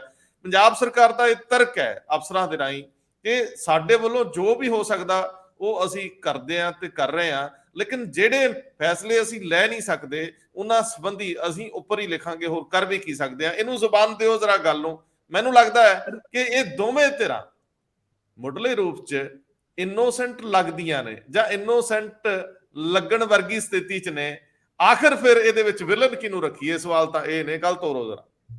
ਰੰਦਾ ਮਤਲਬ ਮੈਂ ਕੱਲ ਵੀ ਇਹੀ ਗੱਲ ਕਹੀ ਸੀ ਕਿ ਦੇਖੋ ਜਿਹੜੇ ਇਲੈਕਸ਼ਨਸ ਨੇ ਉਹ ਤਾਂ ਸੈਂਟਰ ਦੀ ਹੋਮ ਮਿਨਿਸਟਰੀ ਨੇ ਕਰਵਾਣੇ ਆ, ਤੇ ਜਦ ਤੱਕ ਉਹਨਾਂ ਦਾ ਇਸ਼ਾਰਾ ਨਹੀਂ ਆਉਂਦਾ ਜਾਂ ਉਹਨਾਂ ਦਾ ਫੈਸਲਾ ਨਹੀਂ ਆਉਂਦਾ ਕਿ ਹਾਂ ਵੀ ਇਲੈਕਸ਼ਨ ਤੁਸੀਂ ਕਰਵਾ ਲਓ, ਡੇਟ ਤੁਸੀਂ ਜਿਹੜੀ ਵੀ ਤੁਹਾਨੂੰ ਸੂਟੇਬਲ ਲੱਗਦੀ ਹੈ ਉਹ ਕਰਵਾ ਲਓ, ਉਸ ਹਿਸਾਬ ਨਾਲ ਤਾਂ ਤੱਕ ਤਾਂ ਮਤਲਬ ਸਟੇਟ ਕੀ ਕਰ ਸਕਦੀ ਹੈ? ਸਟੇਟ ਜ਼ਿਆਦਾ ਤੋਂ ਜ਼ਿਆਦਾ ਇਹੀ ਕਰ ਸਕਦੀ ਹੈ ਕਿ ਚਿੱਠੀ ਫਿਰ ਲਿਖ ਦੇ, ਕਿਉਂਕਿ ਕਮਿਸ਼ਨ ਜਿਹੜਾ ਹੈਗਾ ਬਾਰ-ਬਾਰ ਤਿੰਨੋਂ ਸਟੇਟਾਂ ਨੂੰ ਲਿਖੀ ਜਾ ਰਿਹਾ ਕਿ ਤੁਸੀਂ ਮਤਦਾਤਾ ਸੂਚੀਆਂ ਤਿਆਰ ਕਰੋ ਜਾਂ ਕੀ ਨਾਮ ਹੈ ਹੋਰ ਤਿਆਰੀਆਂ ਕਰੋ, ਪਰ ਕਰਨੀਆਂ ਕਿਸ ਲਈ ਨੇ? ਦੇਖੋ ਸਾਰੀਆਂ ਸਟੇਟਾਂ ਜਦੋਂ ਇਸ ਆਪਣੀ ਇਹ ਸਮਝ ਲਓ ਮਤਦਾਤਾ ਸੂਚੀਆਂ ਤਿਆਰ ਕਰਨਗੀਆਂ, ਸਾਰੀ ਮਸ਼ੀਨਰੀ ਤਾਂ ਲਗਾਣੀ ਪਏਗੀ ਨਾ ਜੀ। ਘਰ ਘਰ ਜਾ ਕੇ ਸੂਚੀਆਂ ਕਰਨੀਆਂ ਨੇ ਜਾਂ ਫਾਰਮ ਇੱਥੋਂ ਦੇ ਕੇ ਉਹਨਾਂ ਨੂੰ ਕਰਨਾ ਕਿ ਆਪਣੇ ਉਹ ਬਣਾ ਲਓ, ਸਾਡੇ ਕੋਲ ਫਾਰਮ ਜਮ੍ਹਾਂ ਕਰਾ ਦਿਓ, ਅਸੀਂ ਉਹ ਬਣਾ ਲੈਣ। ਮਸ਼ੀਨਰੀ ਤਾਂ ਸਾਰੀ ਲੱਗੇਗੀ ਇਸ ਕੰਮ ਲਈ। ਇਹ ਏਦਾਂ ਤਾਂ ਹੈ ਨਹੀਂਗਾ ਕਿ ਕੋਈ ਹੋਰ ਆ ਕੇ ਕਰੇਗਾ। 6-7 ਮੁਲਾਜ਼ਮ ਜਿਹੜੇ ਦਿੱਤੇ ਹੋਏ ਨੇ ਇਲੈਕਸ਼ਨ ਕਮਿਸ਼ਨ ਨੂੰ, ਇਹਨਾਂ ਨੇ ਤਾਂ ਨਹੀਂ ਬਣਾਉਣਾ ਨਾ, ਬਣਾਉਣਾ ਤਾਂ ਡੀਸੀਆਂ ਨੇ ਥੱਲੇ, SDM ਨੇ ਥੱਲੇ ਬਣਾਣੀ ਹੈ। ਉਹ ਤਾਂ ਬਣਾਉਣਗੇ ਜਦੋਂ ਉੱਪਰੋਂ ਇਸ਼ਾਰਾ ਹੋਏਗਾ। ਜਦੋਂ ਹਜੇ ਸੈਂਟਰ ਗਵਰਨਮੈਂਟ ਨੇ ਕੋਈ ਇਸ਼ਾਰਾ ਹੀ ਨਹੀਂ ਕੀਤਾ ਤਾਂ ਮੈਨੂੰ ਲੱਗਦਾ ਵੀ ਇਹ ਸਾਰੀ ਐਕਸਰਸਾਈਜ਼ ਵੀ ਫਿਰ ਫਿਜ਼ੂਲ ਹੀ ਜਾਏਗੀ। ਦੂਸਰਾ ਇਹ ਹੈਗਾ ਕਿ ਹਾਂ ਇੰਨਾ ਕੁ ਕਰ ਸਕਦੇ ਆ ਵੀ ਭਾਈ ਚਲੋ ਆਪਾਂ ਮੁੱਢਲੀ ਇੱਕ ਵੱਡੀ ਸੂਚੀ ਦਾ ਤਿਆਰ ਕਰ ਲਓ, ਜਦੋਂ ਆਏਗਾ ਉਦੋਂ ਜਿੰਨੇ ਨਵੇਂ ਆਣਗੇ ਉਹ ਐਡ ਆਨ ਹੋ ਜਾਣਗੇ। ਜੇਕਰ ਏਦਾਂ ਕਰਨਾ ਹੈ ਤਾਂ ਫਿਰ ਇੱਕ ਅਲੱਗ ਗੱਲ ਹੈ, ਪਰ ਹਜੇ ਕਿਉਂਕਿ ਉਹਦੀ ਲੋੜ ਨਹੀਂ ਹੈ, ਪਤਾ ਨਹੀਂ ਉਹ ਕਦੋਂ ਕਰਾਣੇ। ਦੇਖੋ 12 ਸਾਲ ਤਾਂ ਪਹਿਲਾਂ ਹੀ ਹੋ ਚੁੱਕੇ। 2011 ਦੇ ਵਿੱਚ last Gurdwara election commission SGPC ਦੇ ਇਲੈਕਸ਼ਨ ਹੋਏ ਸੀ 2011 ਚ। 5 ਸਾਲ ਤਾਂ ਉਹ ਅਦਾਲਤੀ ਚੱਕਰਾਂ 'ਚ ਹੀ ਫਸੇ ਰਹੇ, ਸਹਿਜਧਾਰੀ ਤੇ ਅੰਮ੍ਰਿਤਧਾਰੀ ਦੇ ਮਾਮਲੇ 'ਚ। ਹੁਣ ਜਦੋਂ ਸਾਰਾ ਕੁਝ ਕਲੀਅਰ ਹੋ ਗਿਆ, ਉਸ ਤੋਂ ਉੱਪਰ ਵੀ ਟਾਈਮ ਹੋ ਗਿਆ। ਹੁਣ ਅੱਜ ਅਸੀਂ 2023 ਚ ਬੈਠੇ ਹਾਂ, ਹਜੇ ਵੀ ਕਿੰਨਾ ਟਾਈਮ ਲੱਗੇਗਾ ਸਾਨੂੰ ਨਹੀਂ ਪਤਾ, ਕਿਉਂਕਿ ਸਾਹਮਣੇ 2024 ਦੇ ਵਿੱਚ ਜਨਰਲ ਇਲੈਕਸ਼ਨ ਆ ਰਹੀ ਹੈ ਕੰਟਰੀ ਦੀ। ਕੀ ਉਸ ਤੋਂ ਪਹਿਲਾਂ ਇਲੈਕਸ਼ਨ ਕਰਵਾਏਗੀ ਗਵਰਨਮੈਂਟ? ਇਹ ਸਾਰੇ ਬਹੁਤ ਇਸ਼ੂਜ਼ ਨੇ ਜਿਸ ਦੇ ਉੱਤੇ ਗੱਲਾਂ ਕਰਨੀਆਂ ਬਣਦੀਆਂ ਨੇ। ਫੈਸਲੇ ਗਵਰਨਮੈਂਟ ਆਫ ਇੰਡੀਆ ਨੇ ਲੈਣੇ ਆ, ਸਟੇਟਾਂ ਨੇ ਨਹੀਂ ਲੈਣੇ। ਹਾਂ ਜਿਹੜੀ ਤੁਸੀਂ ਆਹ ਗੱਲ ਕੀਤੀ ਹੈ, ਦੇਖੋ ਠੀਕ ਹੈ 90 ਲੱਖ ਰੁਪਇਆ ਉਹਨਾਂ ਦੀ ਰੈਨੋਵੇਸ਼ਨ ਤੇ ਵੀ ਲੱਗਿਆ, ਪਰ ਮੇਰਾ ਇੱਕ ਹੋਰ ਇਹਦੇ ਵਿੱਚ ਸਵਾਲ ਸੀ ਵੀ ਤੇ ਗਵਰਨਮੈਂਟ ਆਫ ਇੰਡੀਆ ਨੇ, ਤੁਸੀਂ ਕੱਲ ਦੱਸਿਆ ਕਿ 2020 ਅਕਤੂਬਰ ਦੇ ਵਿੱਚ ਉਹਨਾਂ ਨੂੰ ਲਗਾਇਆ ਗਿਆ ਜਸਟਿਸ ਸਾਰੋ ਨੂੰ। ਮੈਨੂੰ ਯਾਦ ਆ ਉਦੋਂ ਉਹ ਰੈਵਨਿਊ ਕਮਿਸ਼ਨ ਦੇ ਵੀ ਕਮਿਸ਼ਨਰ ਹੁੰਦੇ ਸੀ ਤੇ ਇੱਥੇ ਵੀ 2 ਕਮਿਸ਼ਨ ਉਹਨੂੰ ਇਕੱਠੇ ਹੀ ਸੰਭਾਲ ਰਹੇ ਸੀ ਉਹ। ਤੇ ਪਰ ਕਿਉਂਕਿ ਇੱਥੇ ਤਾਂ ਕੰਮ ਹੈ ਨਹੀਂ ਸੀ, ਕੰਮ ਤਾਂ ਉੱਥੇ ਹੀ ਰੈਵਨਿਊ ਕਮਿਸ਼ਨ ਦਾ ਹੀ ਕਰਦੇ ਸੀ, ਔਰ ਉਹ ਅਥਾਰਟੀ ਨੇ ਰੈਵਨਿਊ ਮਾਮਲਿਆਂ ਦੇ ਵਿੱਚ ਜਸਟਿਸ ਸਾਰੋ ਤੋਂ ਜ਼ਿਆਦਾ ਸ਼ਾਇਦ ਜਾਣਕਾਰ ਕੋਈ ਬੰਦਾ ਨਹੀਂ। ਔਰ ਉਹਨਾਂ ਨੇ ਬਹੁਤ ਵਧੀਆ 3 ਬਿੱਲ ਵੀ ਤਿਆਰ ਕੀਤੇ ਸੀ, ਜਿਸ ਤੋਂ ਇੱਕ ਬਿੱਲ ਤਾਂ ਸ਼ਾਇਦ ਜਿਹੜਾ ਟੈਨੈਂਟਸ ਵਾਲਾ ਹੁੰਦਾ ਹੈ ਕਿ ਖੇਤੀ ਆਪਣਾ ਖੇਤ ਨੂੰ ਠੇਕੇ ਤੇ ਕਿਸ ਤਰ੍ਹਾਂ ਦੇਣਾ ਹੈ, ਉਹਦੀ ਮਤਲਬ ਉਹਦੀ ਪਿੱਛੇ ਕਾਨੂੰਨੀ ਜਿਹੜੀ ਬੈਕਗ੍ਰਾਉਂਡ ਉਹ ਹੈਗੀ ਹੈ, ਬੈਕਅਪ ਹੈ, ਉਹ ਕਿਸ ਤਰ੍ਹਾਂ ਦਾ ਰਹੇਗਾ, ਉਹ ਸਾਰੇ ਦੇ ਉੱਤੇ ਬੜਾ ਅੱਛਾ ਬਿੱਲ ਤਿਆਰ ਕੀਤਾ ਸੀ। ਪਰ ਉਹ ਹਜੇ ਤੱਕ ਬਿੱਲ ਲਾਗੂ ਨਹੀਂ ਹੋਇਆ, ਚੱਲੀ ਜਾ ਰਿਹਾ। ਸਭ ਤੋਂ ਜ਼ਿਆਦਾ ਮਾਮਲੇ, ਜੇ ਤੁਸੀਂ ਤਾਂ ਪਿੰਡਾਂ ਨਾਲ ਸੰਬੰਧਿਤ ਹੋ ਰੰਧਾਵਾ ਸਾਹਿਬ, ਸਭ ਤੋਂ ਜ਼ਿਆਦਾ ਮਾਮਲੇ ਅਦਾਲਤਾਂ ਦੇ ਵਿੱਚ ਜੇ ਹੈਗੇ ਨੇ ਉਹ ਰੈਵਨਿਊ ਨਾਲ ਸੰਬੰਧਿਤ ਨੇ। ਤੇ ਮੈਨੂੰ ਲੱਗਦਾ ਕਿ ਇਹ ਜੇ ਬੰਦੇ ਨੂੰ ਜੇ ਉੱਥੇ ਯੂਜ਼ ਕਰਕੇ ਰੱਖਦੇ, ਇਹ ਸਰਕਾਰ ਵੀ ਉਹਨਾਂ ਦਾ ਫਾਇਦਾ ਲੈਂਦੀ, ਤਾਂ ਸ਼ਾਇਦ ਅਸੀਂ ਪਿੰਡਾਂ ਦੇ ਲੋਕਾਂ ਦਾ ਬਹੁਤ ਵੱਡਾ ਕੰਮ ਜਾਂ ਬਹੁਤ ਵੱਡੀ ਸੁਵਿਧਾ ਉਹਨਾਂ ਨੂੰ ਦੇ ਸਕਦੇ ਸੀ, ਜੋ ਹਜੇ ਵੀ ਅਸੀਂ ਮੈਨੂੰ ਲੱਗਦਾ ਦੇ ਨਹੀਂ ਪਾ ਰਹੇ। ਦੇਖੋ ਜਸਟਿਸ ਸਾਰੋ ਕੰਮ ਕਰਨ ਵਾਲੇ ਬੰਦੇ ਆ, ਸਲੀਕੇਦਾਰ ਬੰਦੇ ਆ। ਵੈਸੇ ਇਸ ਸੰਬੰਧੀ ਜਦੋਂ ਮੈਂ ਦਸਤਾਵੇਜ਼ ਦੇਖ ਰਿਹਾ ਸੀ ਤੇ ਮੈਂ additional chief secretary Anurag Verma ਜਿਹੜੇ ਗ੍ਰਹਿ ਨੂੰ ਦੇਖਦੇ ਨੇ ਉਹਨਾਂ ਨਾਲ ਵੀ ਗੱਲ ਕੀਤੀ। ਉਹ ਵੀ ਬੜੇ ਸਲੀਕੇਦਾਰ ਇਨਸਾਨ ਹੈ। ਸੋ ਮੈਨੂੰ ਲੱਗਦਾ ਕਿ ਇਹ ਸਾਰੀਆਂ ਜਿਹੜੀਆਂ ਧਿਰਾਂ ਨੇ ਆਪਣੇ ਆਪ ਦੇ ਵਿੱਚ ਸੁਹਿਰਦ ਨੇ ਮਾਮਲਿਆਂ ਨੂੰ ਲੈ ਕੇ। ਸਵਾਲ ਇਸ ਗੱਲ ਦਾ ਹੈ ਕਿ ਕੀ ਤਰਜੀਹਾਂ 'ਚ ਸ਼ਾਮਲ ਨਹੀਂ, ਸੱਤਾ ਦੀਆਂ ਤਰਜੀਹਾਂ 'ਚ ਹੀ ਸ਼ਾਮਲ ਨਹੀਂ ਸ਼੍ਰੋਮਣੀ ਕਮੇਟੀ? ਸ਼੍ਰੋਮਣੀ ਕਮੇਟੀ ਨੂੰ ਤੁਸੀਂ ਇੱਕ ਪਲ ਲਈ ਪਾਸੇ ਰੱਖ ਦਿਓ, ਇੱਕ ਸੰਕਲਪ ਹੈ, ਇੱਕ ਸੰਸਥਾ ਹੈ। ਸਿੱਖ ਮਾਨਸਿਕਤਾ ਹੀ ਤਰਜੀਹ 'ਚ ਹੈ ਨਹੀਂ, ਕਿਉਂਕਿ ਮਾਮਲਾ ਤੇ ਸਿੱਖ ਮਾਨਸਿਕਤਾ ਦਾ ਹੈ। ਉਹਨੇ ਆਪਣੇ ਗੁਰੂ ਘਰਾਂ ਦੇ ਪ੍ਰਬੰਧ ਲਈ ਪ੍ਰਬੰਧਕ ਚੁਣਨੇ ਹੁੰਦੇ ਆ। ਸਵਾਲ ਇਸ ਗੱਲ ਦਾ ਹੈ ਕਿ ਹੁਣ 24 ਸਾਹਮਣੇ ਆ, ਜਿਵੇਂ ਇੰਦਰਪ੍ਰੀਤ ਨੇ ਕਿਹਾ, ਜਦੋਂ ਭਾਰਤੀ ਜਨਤਾ ਪਾਰਟੀ ਔਰ ਅਕਾਲੀ ਦਲ ਦੇ ਵਿੱਚ ਕੁਝ ਵੀ ਸਾਂਝਾ ਨਹੀਂ ਰਿਹਾ ਇਸ ਵੇਲੇ, ਔਰ ਦੋਨੇ ਇੱਕ ਦੂਜੇ ਦੇ ਸਾਹਮਣੇ ਆ, ਔਰ 24 ਦੇ ਵਿੱਚ ਵੀ ਇੱਕ ਦੂਜੇ ਦੇ ਸਾਹਮਣੇ ਹੋਣਗੇ।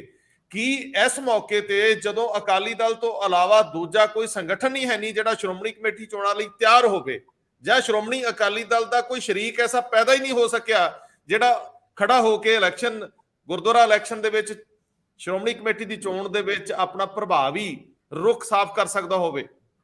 ਕਿਉਂ ਬੀਜੇਪੀ ਇਹ ਰਿਸਕ ਲਊਗੀ? ਜੇ ਅਕਾਲੀ ਦਲ 24 ਤੋਂ ਪਹਿਲਾਂ ਸ਼੍ਰੋਮਣੀ ਕਮੇਟੀ ਚੋਣ ਹੁੰਦੀ ਹੈ ਤੇ ਜਿੱਤ ਜਾਂਦਾ, ਉਹਦੇ ਕੋਲ ਕੁਦਰਤੀ ਤੌਰ ਤੇ 4 5 6 ਸੀਟਾਂ ਤੱਕ ਫੈਲ ਜਾਣ ਦੀ ਸਮਰੱਥਾ ਹੋਊਗੀ, ਪਾਰਲੀਮੈਂਟ ਚੋਂ ਪ੍ਰਭਾਵੀ ਹੋ ਜਾਣਗੇ, ਉਹਨਾਂ ਦੇ ਵਰਕਰ ਮੋਬਿਲਾਈਜ਼ ਹੋ ਜਾਣਗੇ। ਸੋ ਮੈਨੂੰ ਲੱਗਦਾ ਇਹ ਸੱਤਾ ਨੂੰ 12 ਖਾਂਦੀਆਂ ਗੇਮਾਂ ਨੇ। ਕਿਉਂ ਇੱਕ ਦੂਜੇ ਨੂੰ ਇਹ ਇਸ ਤਰ੍ਹਾਂ ਦੀ ਟਰਫ ਦੇਣਗੇ ਜਿਹਦੇ ਉੱਤੇ ਉਹ ਸੌਖਿਆਂ ਖੇਡ ਸਕਣ? ਭਾਸਕਰ ਸਾਹਿਬ, ਇਲੈਕਸ਼ਨ ਪਤਾ ਨਹੀਂ ਐਸਜੀਪੀਸੀ ਦੇ ਹੋਣਗੇ ਕਿ ਨਹੀਂ ਹੋਣਗੇ, ਕਦੋਂ ਹੋਣਗੇ, ਇਸ ਗੱਲ ਦੇ ਉੱਤੇ ਬਹਿਸ ਤੇ ਤੁਰ ਰਹੀ ਹੈ। ਪਰ ਉਹ ਜਿਹੜੇ ਹਰਿਆਣਾ ਦੇ ਵਿੱਚ ਐਸਜੀਪੀਸੀ ਦੇ EMPLOYEE ਸੀਗੇ, ਉਹ ਹੁਣ ਸੜਕਾਂ ਤੇ ਆ ਗਏ। 23 ਨੂੰ ਕੱਢਤੇ ਤੇ ਕਈ ਕਹਿੰਦੇ ਨੇ ਵੀ ਸਾਡਾ ਕੀ ਕਸੂਰ, ਜਿੱਦਾਂ ਚੰਨੀ ਸਾਹਿਬ ਕਹਿੰਦੇ ਸੀ ਪ੍ਰਾਈਮ ਮਿਨਿਸਟਰ ਸਿਕਿਉਰਿਟੀ ਬ੍ਰੀਚ ਦੇ ਵਿੱਚ ਕਿ ਸਾਡਾ ਕੀ ਕਸੂਰ।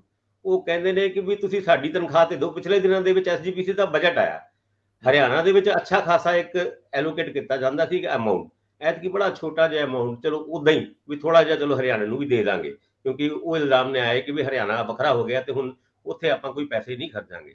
ਮੁਲਾਜ਼ਮ ਸੜਕ ਤੇ ਆ ਗਏ। ਸਾਰੋ ਸਾਹਿਬ ਹਜੇ ਕੋਸ਼ਿਸ਼ ਕਰ ਰਹੇ ਨੇ ਕਿ ਵੀ ਕਿੱਦਾਂ ਇਲੈਕਸ਼ਨ ਕਰਾਈਏ, ਔਰ ਬਿਨਾਂ ਕੋਸ਼ਿਸ਼ ਤੋਂ ਕੋਈ ਵੀ ਗੱਲ ਬਣਦੀ ਨਹੀਂ। ਪਰ ਇਹ ਕੋਸ਼ਿਸ਼ ਕੇਂਦਰ ਸਰਕਾਰ ਜਾਂ ਸੂਬੇ ਦੀ ਸਰਕਾਰ ਦੀ ਵੀ ਹੋ ਰਹੀ ਹੈ।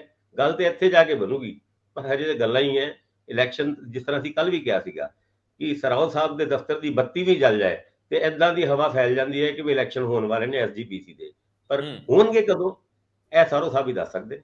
ਭਾਸਕਰ ਸਾਹਿਬ, ਵੀ ਜਿੱਦਾਂ ਕਿਸੇ ਫਿਲਮ ਦਾ ਡਾਇਲੌਗ ਮਸ਼ਹੂਰ ਹੋ ਜੇ ਨਾ ਤੇ ਉਹਨੂੰ ਬਾਰ-ਬਾਰ ਹਰ ਸਟੇਜ ਤੋਂ ਸੁਣਾਉਣ ਲਈ ਕਿਹਾ ਜਾਂਦਾ, ਇਹ ਵੀ ਚੋਣ ਕਮਿਸ਼ਨ ਦੀ ਸਾਰੋ ਸਾਹਿਬ ਦੀ ਬੱਤੀ ਦੇ ਪਿੱਛੇ ਪੈ ਗਈ। ਚਲੋ ਐ ਨਹੀਂ ਹੋ। ਭਾਸਕਰ ਸਾਹਿਬ, ਤੁਹਾਡੇ ਹਿੱਸੇ ਦਾ ਸਵਾਲ ਲੈਂਦੇ ਆ। ਗੱਲ ਬੱਤੀਆਂ ਜਗਣ ਦੀ ਨਹੀਂ, ਇੱਥੇ ਤਾਂ ਇੰਜ ਵੀ ਹੋਇਆ। ਸੁਪਰੀਮ ਕੋਰਟ ਦੇ ਵਿੱਚ ਕੇਸ ਢਿੱਲਾ ਲੜ ਲਿਆ ਗਿਆ।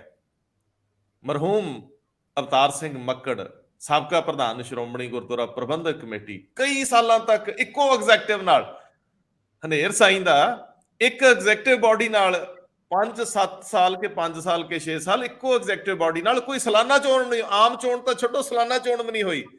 ਜਦੋਂ ਕਿਤੇ ਰਾਹ ਕੱਢਣੇ ਹੁੰਦੇ ਨਾ, ਜਿੰਨਾ ਕਹਿੰਦੇ ਤੰਗ ਸਵਾਈਆਂ ਹੁੰਦੀਆਂ, ਰਾਹ ਵੀ ਰੱਖੇ ਹੁੰਦੇ ਆ। ਸੋ ਭਾਸਕਰ ਸਾਹਿਬ, ਹਲਕਾ ਜਿਹਾ ਟੱਚ ਕਰਿਓ, ਲੰਬਾ ਚੌੜਾ ਵਿਸਤਾਰ ਨਾ ਦਿਓ। ਜਦੋਂ ਡਿਗਰੀ ਦਿਖਾਓ ਕੰਪੇਨ ਦੀ ਗੱਲ ਚੱਲਦੀ ਨਾ ਆਮ ਆਦਮੀ ਪਾਰਟੀ ਵਾਲਿਆਂ ਦੀ, ਪ੍ਰਧਾਨ ਮੰਤਰੀ ਸਾਹਿਬ ਸੰਬੰਧੀ ਇਨਫੋਰਮੇਸ਼ਨ ਨਹੀਂ ਸੀ ਮਿਲੀ, ਅਗਲਿਆਂ ਕੰਪੇਨ ਹੀ ਲਾਂਚ ਕਰਤੀ।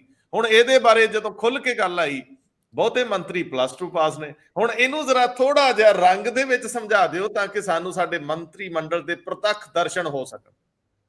ਪਿਛਲੇ ਦਿਨਾਂ ਦੇ ਵਿੱਚ ਗੁਜਰਾਤ ਹਾਈ ਕੋਰਟ ਦੇ ਵਿੱਚ ਕੇਜਰੀਵਾਲ ਉਹਨਾਂ ਨੂੰ ਪੈ ਗਈ 25,000 ਰੁਪਏ ਦੀ ਪੈਨਲਟੀ। ਉਹ ਇਸ ਕਰਕੇ ਕਿ ਕਹਿੰਦੇ ਹੋ ਕਿਉਂ ਤੁਸੀਂ ਡਿਗਰੀ ਮੰਗਦੇ ਹੋ ਪ੍ਰਧਾਨ ਮੰਤਰੀ ਜੀ ਦੀ। ਉਸ ਪੈਨਲਟੀ ਲੱਗਣ ਤੋਂ ਬਾਅਦ ਆਮ ਆਦਮੀ ਪਾਰਟੀ ਦੇ ਦਿੱਲੀ ਵਾਲੇ ਨੇਤਾ ਇੱਕ ਕੈਂਪੇਨ ਸ਼ੁਰੂ ਕਰਦੇ ਨੇ, ਡਿਗਰੀ ਦਿਖਾਓ ਕੈਂਪੇਨ। ਉਸ ਕੈਂਪੇਨ ਦਾ ਅਸਰ ਪੰਜਾਬ ਦੇ ਵਿੱਚ ਕਿਉਂ ਨਹੀਂ ਨਜ਼ਰ ਆਉਂਦਾ? ਇਸ ਗੱਲ ਦੇ ਉੱਤੇ ਸੋਚ ਵਿਚਾਰ ਹੋ ਹੀ ਰਿਹਾ ਸੀ, ਕਿਉਂਕਿ ਇੱਥੇ ਦੇ ਮੰਤਰੀਆਂ ਨੇ ਵੀ ਐਮਐਲਏ ਨੇ ਵੀ ਹਜੇ ਤੱਕ ਡਿਗਰੀ ਦਿਖਾਓ ਕੈਂਪੇਨ ਦੇ ਵਿੱਚ ਪਾਰਟਿਸਿਪੇਟ ਨਹੀਂ ਕੀਤਾ ਸੀ। ਇਹਦੇ ਵਿੱਚ ਇੱਕ ਖਬਰ ਨਿਕਲ ਕੇ ਆਉਂਦੀ ਹੈ ਵੀ ਕੀ ਸਥਿਤੀ ਹੈਗੀ ਹੈ ਪੰਜਾਬ ਵਾਲਿਆਂ ਦੀ, ਖਾਸ ਕਰਕੇ ਮੁੱਖ ਮੰਤਰੀ ਦੇ ਉੱਤੇ ਇੱਕ ਕਟਾਸ਼ ਕੀਤਾ ਸੀਗਾ ਸੁਖਪਾਲ ਸਿੰਘ ਖਹਿਰਾ ਉਹਨਾਂ ਨੇ। ਜਦ ਉਹਨਾਂ ਨੇ ਟਵੀਟ ਕਰਕੇ ਪੁੱਛਿਆ ਸੀਗਾ ਕਿ ਵੀ ਤੁਸੀਂ ਪ੍ਰਧਾਨ ਮੰਤਰੀ ਦੀ ਡਿਗਰੀ ਦੇ ਉੱਤੇ ਤੇ ਸਵਾਲ ਕਰ ਰਹੇ ਹੋ, ਮੁੱਖ ਮੰਤਰੀ ਆਪ ਕਿੰਨਵੀਂ ਪਾਸ ਨੇ ਇਹ ਤੇ ਦੱਸਣ। ਇਹ ਗੱਲਾਂ ਹੁਣ ਬਾਹਰ ਨਿਕਲ ਕੇ ਆਈਆਂ। ਮੁੱਖ ਮੰਤਰੀ ਭਗਵੰਤ ਮਾਨ ਉਹਨਾਂ 12ਵੀਂ ਪਾਸ ਨੇ, ਉਹਨਾਂ ਨੇ ਬੀਕਾਮ ਦੇ ਵਿੱਚ ਐਡਮਿਸ਼ਨ ਜ਼ਰੂਰ ਲਿੱਤਾ ਸੀਗਾ ਪਰ ਪਤਾ ਨਹੀਂ ਕਿੰਨੀ ਕਾਰਨਾਂ ਤੋਂ ਕਰ ਨਹੀਂ ਪਾਏ। ਔਰ ਉਸ ਤੋਂ ਇਲਾਵਾ ਜੇ ਕੈਬਨਿਟ ਦੀ ਗੱਲ ਕਰੀਏ ਤੇ ਕੈਬਨਿਟ ਦੇ ਵਿੱਚ ਵੀ ਬਹੁਤੇ ਮੰਤਰੀ ਤੇ 12ਵੀਂ ਪਾਸ ਨੇ। ਹਾਂ, ਇੱਕ ਕੁਲਦੀਪ ਸਿੰਘ ਧਾਲੀਵਾਲ ਜਿਹੜੇ ਟਰੈਕਟਰਾਂ ਤੇ ਚੜ ਕੇ ਕਬਜ਼ੇ ਕੁਬਜ਼ੇ ਜੇ ਲੈਂਦੇ ਸੀਗੇ ਮੁਹਾਲੀ ਵਾਲੀ ਸਾਈਡ ਤੇ, ਉਹ 10ਵੀਂ ਪਾਸ ਜ਼ਰੂਰ ਹੈਗੀ ਹੈ। ਜੇ 12ਵੀਂ ਪਾਸ ਵਾਲੇ ਮੰਤਰੀਆਂ ਦੀ ਗੱਲ ਕਰੀਏ ਤੇ ਜਿੰਪਾ ਸਾਹਿਬ ਬ੍ਰਹਮ ਸ਼ੰਕਰ ਜਿੰਪਾ ਇਹ ਵੀ 12ਵੀਂ ਪਾਸ ਨੇ, ਲਾਲਜੀਤ ਭੁੱਲਰ ਇਹ ਵੀ 12ਵੀਂ ਪਾਸ ਨੇ, ਅਨਮੋਲ ਗਗਨ ਮਾਨ ਉਹ ਵੀ 12ਵੀਂ ਪਾਸ ਨੇ, ਤੇ ਲਾਲ ਚੰਦ ਕਟਾਰੂਚਕ ਜਿਹੜੇ food and civil supply department ਦੇ ਵਿੱਚ ਕਰੋੜਾਂ ਦੇ ਘੁਟਾਲੇ ਫੜਨ ਦੀ ਇੱਕ ਦਮ ਭਰਦੇ ਨੇ, ਉਹ ਫਾਈਲ ਮਿਸਿੰਗ ਦੀ ਵੀ ਗੱਲ ਕਰਦੇ ਸੀਗੇ, ਉਹ ਵੀ 12ਵੀਂ ਪਾਸ ਨੇ। ਚੇਤਨ ਸਿੰਘ ਜੋੜਾ ਮਾਜਰਾ ਜਿਹੜੇ ਵੀਸੀ ਸਾਹਿਬ ਤੋਂ ਪੰਗੇ ਲੈ ਕੇ ਬੈਠੇ ਸੀਗੇ, ਉਹ ਵੀ 12ਵੀਂ ਪਾਸ ਨੇ। ਔਰ ਇਹ ਗੱਲ ਤਦ ਵੀ ਉੱਠੀ ਸੀ ਕਿ 12ਵੀਂ ਪਾਸ ਬੰਦਾ ਇੰਨੇ ਵੱਡੇ ਡਾਕਟਰ ਦੇ ਨਾਲ ਗੱਦੇ ਦੇ ਉੱਤੇ ਲੇਟਣ ਵਾਸਤੇ ਕਹਿ ਰਿਹਾ। ਇਹ ਗੱਲਾਂ ਹੁਣ ਬਾਹਰ ਨਿਕਲ ਕੇ ਆ ਰਹੀਆਂ। ਔਰ ਓਵਰਆਲ ਅਗਰ 92 ਐਮਐਲਏ ਦੀ ਗੱਲ ਕਰੀਏ ਤੇ ਉਹਦੇ ਵਿੱਚੋਂ ਸਿਰਫ 57% ਐਮਐਲਏ ਹੈਗੇ ਨੇ ਜਿਹੜੇ ਗ੍ਰੈਜੂਏਟ ਨੇ। ਬਾਕੀ ਕੈਬਨਿਟ ਦੀ ਸਥਿਤੀ ਤਾਂ ਤੁਸੀਂ ਤੁਹਾਨੂੰ ਦੱਸ ਹੀ ਦਿੱਤੀ। ਅਗਲੀ ਵਾਰੀ ਅਸੀਂ ਉਹਨਾਂ 57% ਦੇ ਵਿੱਚੋਂ ਮੰਤਰੀ ਬਣਾ ਲਾਂਗੇ, ਤੁਸੀਂ ਫਿਕਰ ਨਾ ਕਰੋ।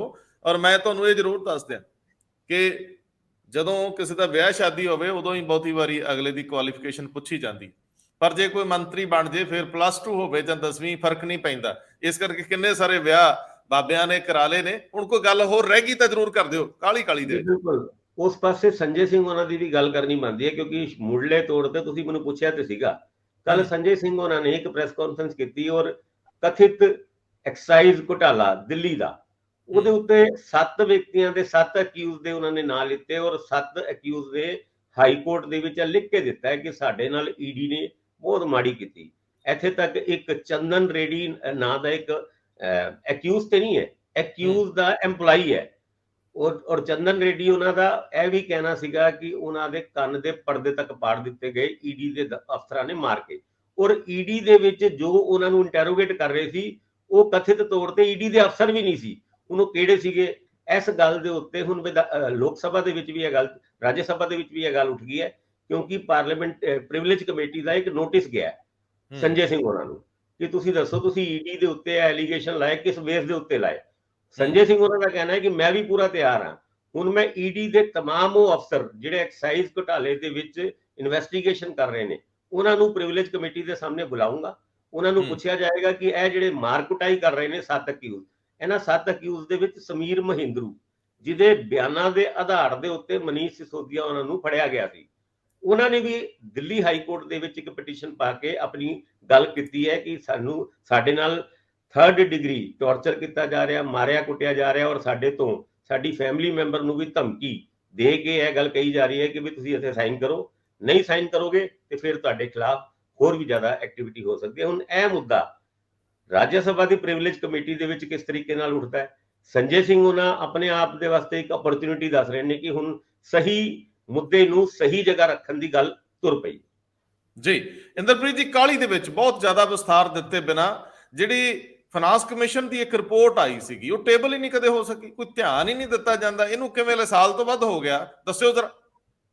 ਰੰਧਾਵਾ ਸਾਹਿਬ ਦੇਖੋ, ਜਿਸ ਤਰ੍ਹਾਂ ਸੈਂਟਰ ਗਵਰਨਮੈਂਟ ਦਾ ਇੱਕ ਫਾਈਨਾਂਸ ਕਮਿਸ਼ਨ ਹੈਗਾ ਜਿਹੜਾ ਕਿ 20% ਜਿਹੜੀ ਰੈਵਨਿਊ ਹੁੰਦਾ ਉਹ ਉਸ ਨੂੰ ਜਿਹੜੇ ਟੈਕਸਸ ਅਸੀਂ ਇਕੱਠੇ ਕਰਦੇ ਆ ਉਹਨੂੰ ਕਿਸ ਤਰ੍ਹਾਂ ਕਿਸ ਸਟੇਟ ਦੇ ਵਿੱਚ ਕਿੰਨਾ ਦੇਣਾ ਹੈ ਉਹ ਤੈਅ ਕਰਦਾ। ਇਸੇ ਤਰ੍ਹਾਂ ਹੀ ਸਟੇਟਾਂ ਦੇ ਵਿੱਚ ਵੀ ਹੁੰਦਾ ਇੱਕ ਫਾਈਨਾਂਸ ਕਮਿਸ਼ਨ ਜਿਹੜਾ ਕੈਪਟਨ ਅਮਰਿੰਦਰ ਸਿੰਘ ਨੇ KR ਲਖਨਪਾਲ ਜਿਹੜੇ ਸਾਡੇ ਫਾਰਮਰ ਚੀਫ ਸੈਕਟਰੀ ਹੈਗੇ ਆ ਉਹਨਾਂ ਦੀ ਅਗਵਾਈ ਦੇ ਵਿੱਚ ਬਣਾਇਆ ਸੀ, ਤੇ ਉਹਨਾਂ ਨੇ ਆਪਣੀ ਰਿਪੋਰਟ ਜਿਹੜੀ ਹੈਗੀ ਹੈ ਉਹ ਪਿਛਲੇ ਸਾਲ 1 ਸਾਲ ਤੋਂ ਉੱਪਰ ਹੋ ਗਿਆ ਉਹਨੂੰ ਦਿੱਤੇ ਹੋਏ, ਜਿਸ 'ਚ ਕਾਫੀ ਰਿਕਮੈਂਡੇਸ਼ਨਸ ਵੀ ਹੈਗੀਆਂ ਨੇ ਕਿ ਜਿਹੜੇ ਟੋਟਲ ਰੈਵਨਿਊ ਇਕੱਠਾ ਹੁੰਦਾ ਹੈ ਉਹਦਾ 4% ਦਾ ਘੱਟੋ ਘੱਟ ਜਿਹੜਾ ਹੈ ਉਹ ਇਹ ਜਿਹੜੀਆਂ ਸਾਡੀਆਂ ਪੰਚਾਇਤਾਂ ਨੇ ਔਰ ਸਾਡੀਆਂ ਨਗਰ ਪਾਲਿਕਾਵਾਂ ਨੇ ਇਹਦੇ ਵਿੱਚ ਕਿਵੇਂ ਵੰਡਿਆ ਜਾਣਾ ਹੈ, ਉਹਦਾ ਇੱਕ ਪੂਰਾ ਫਾਰਮੂਲਾ ਉਹਨਾਂ ਨੇ ਦਿੱਤਾ ਹੈ।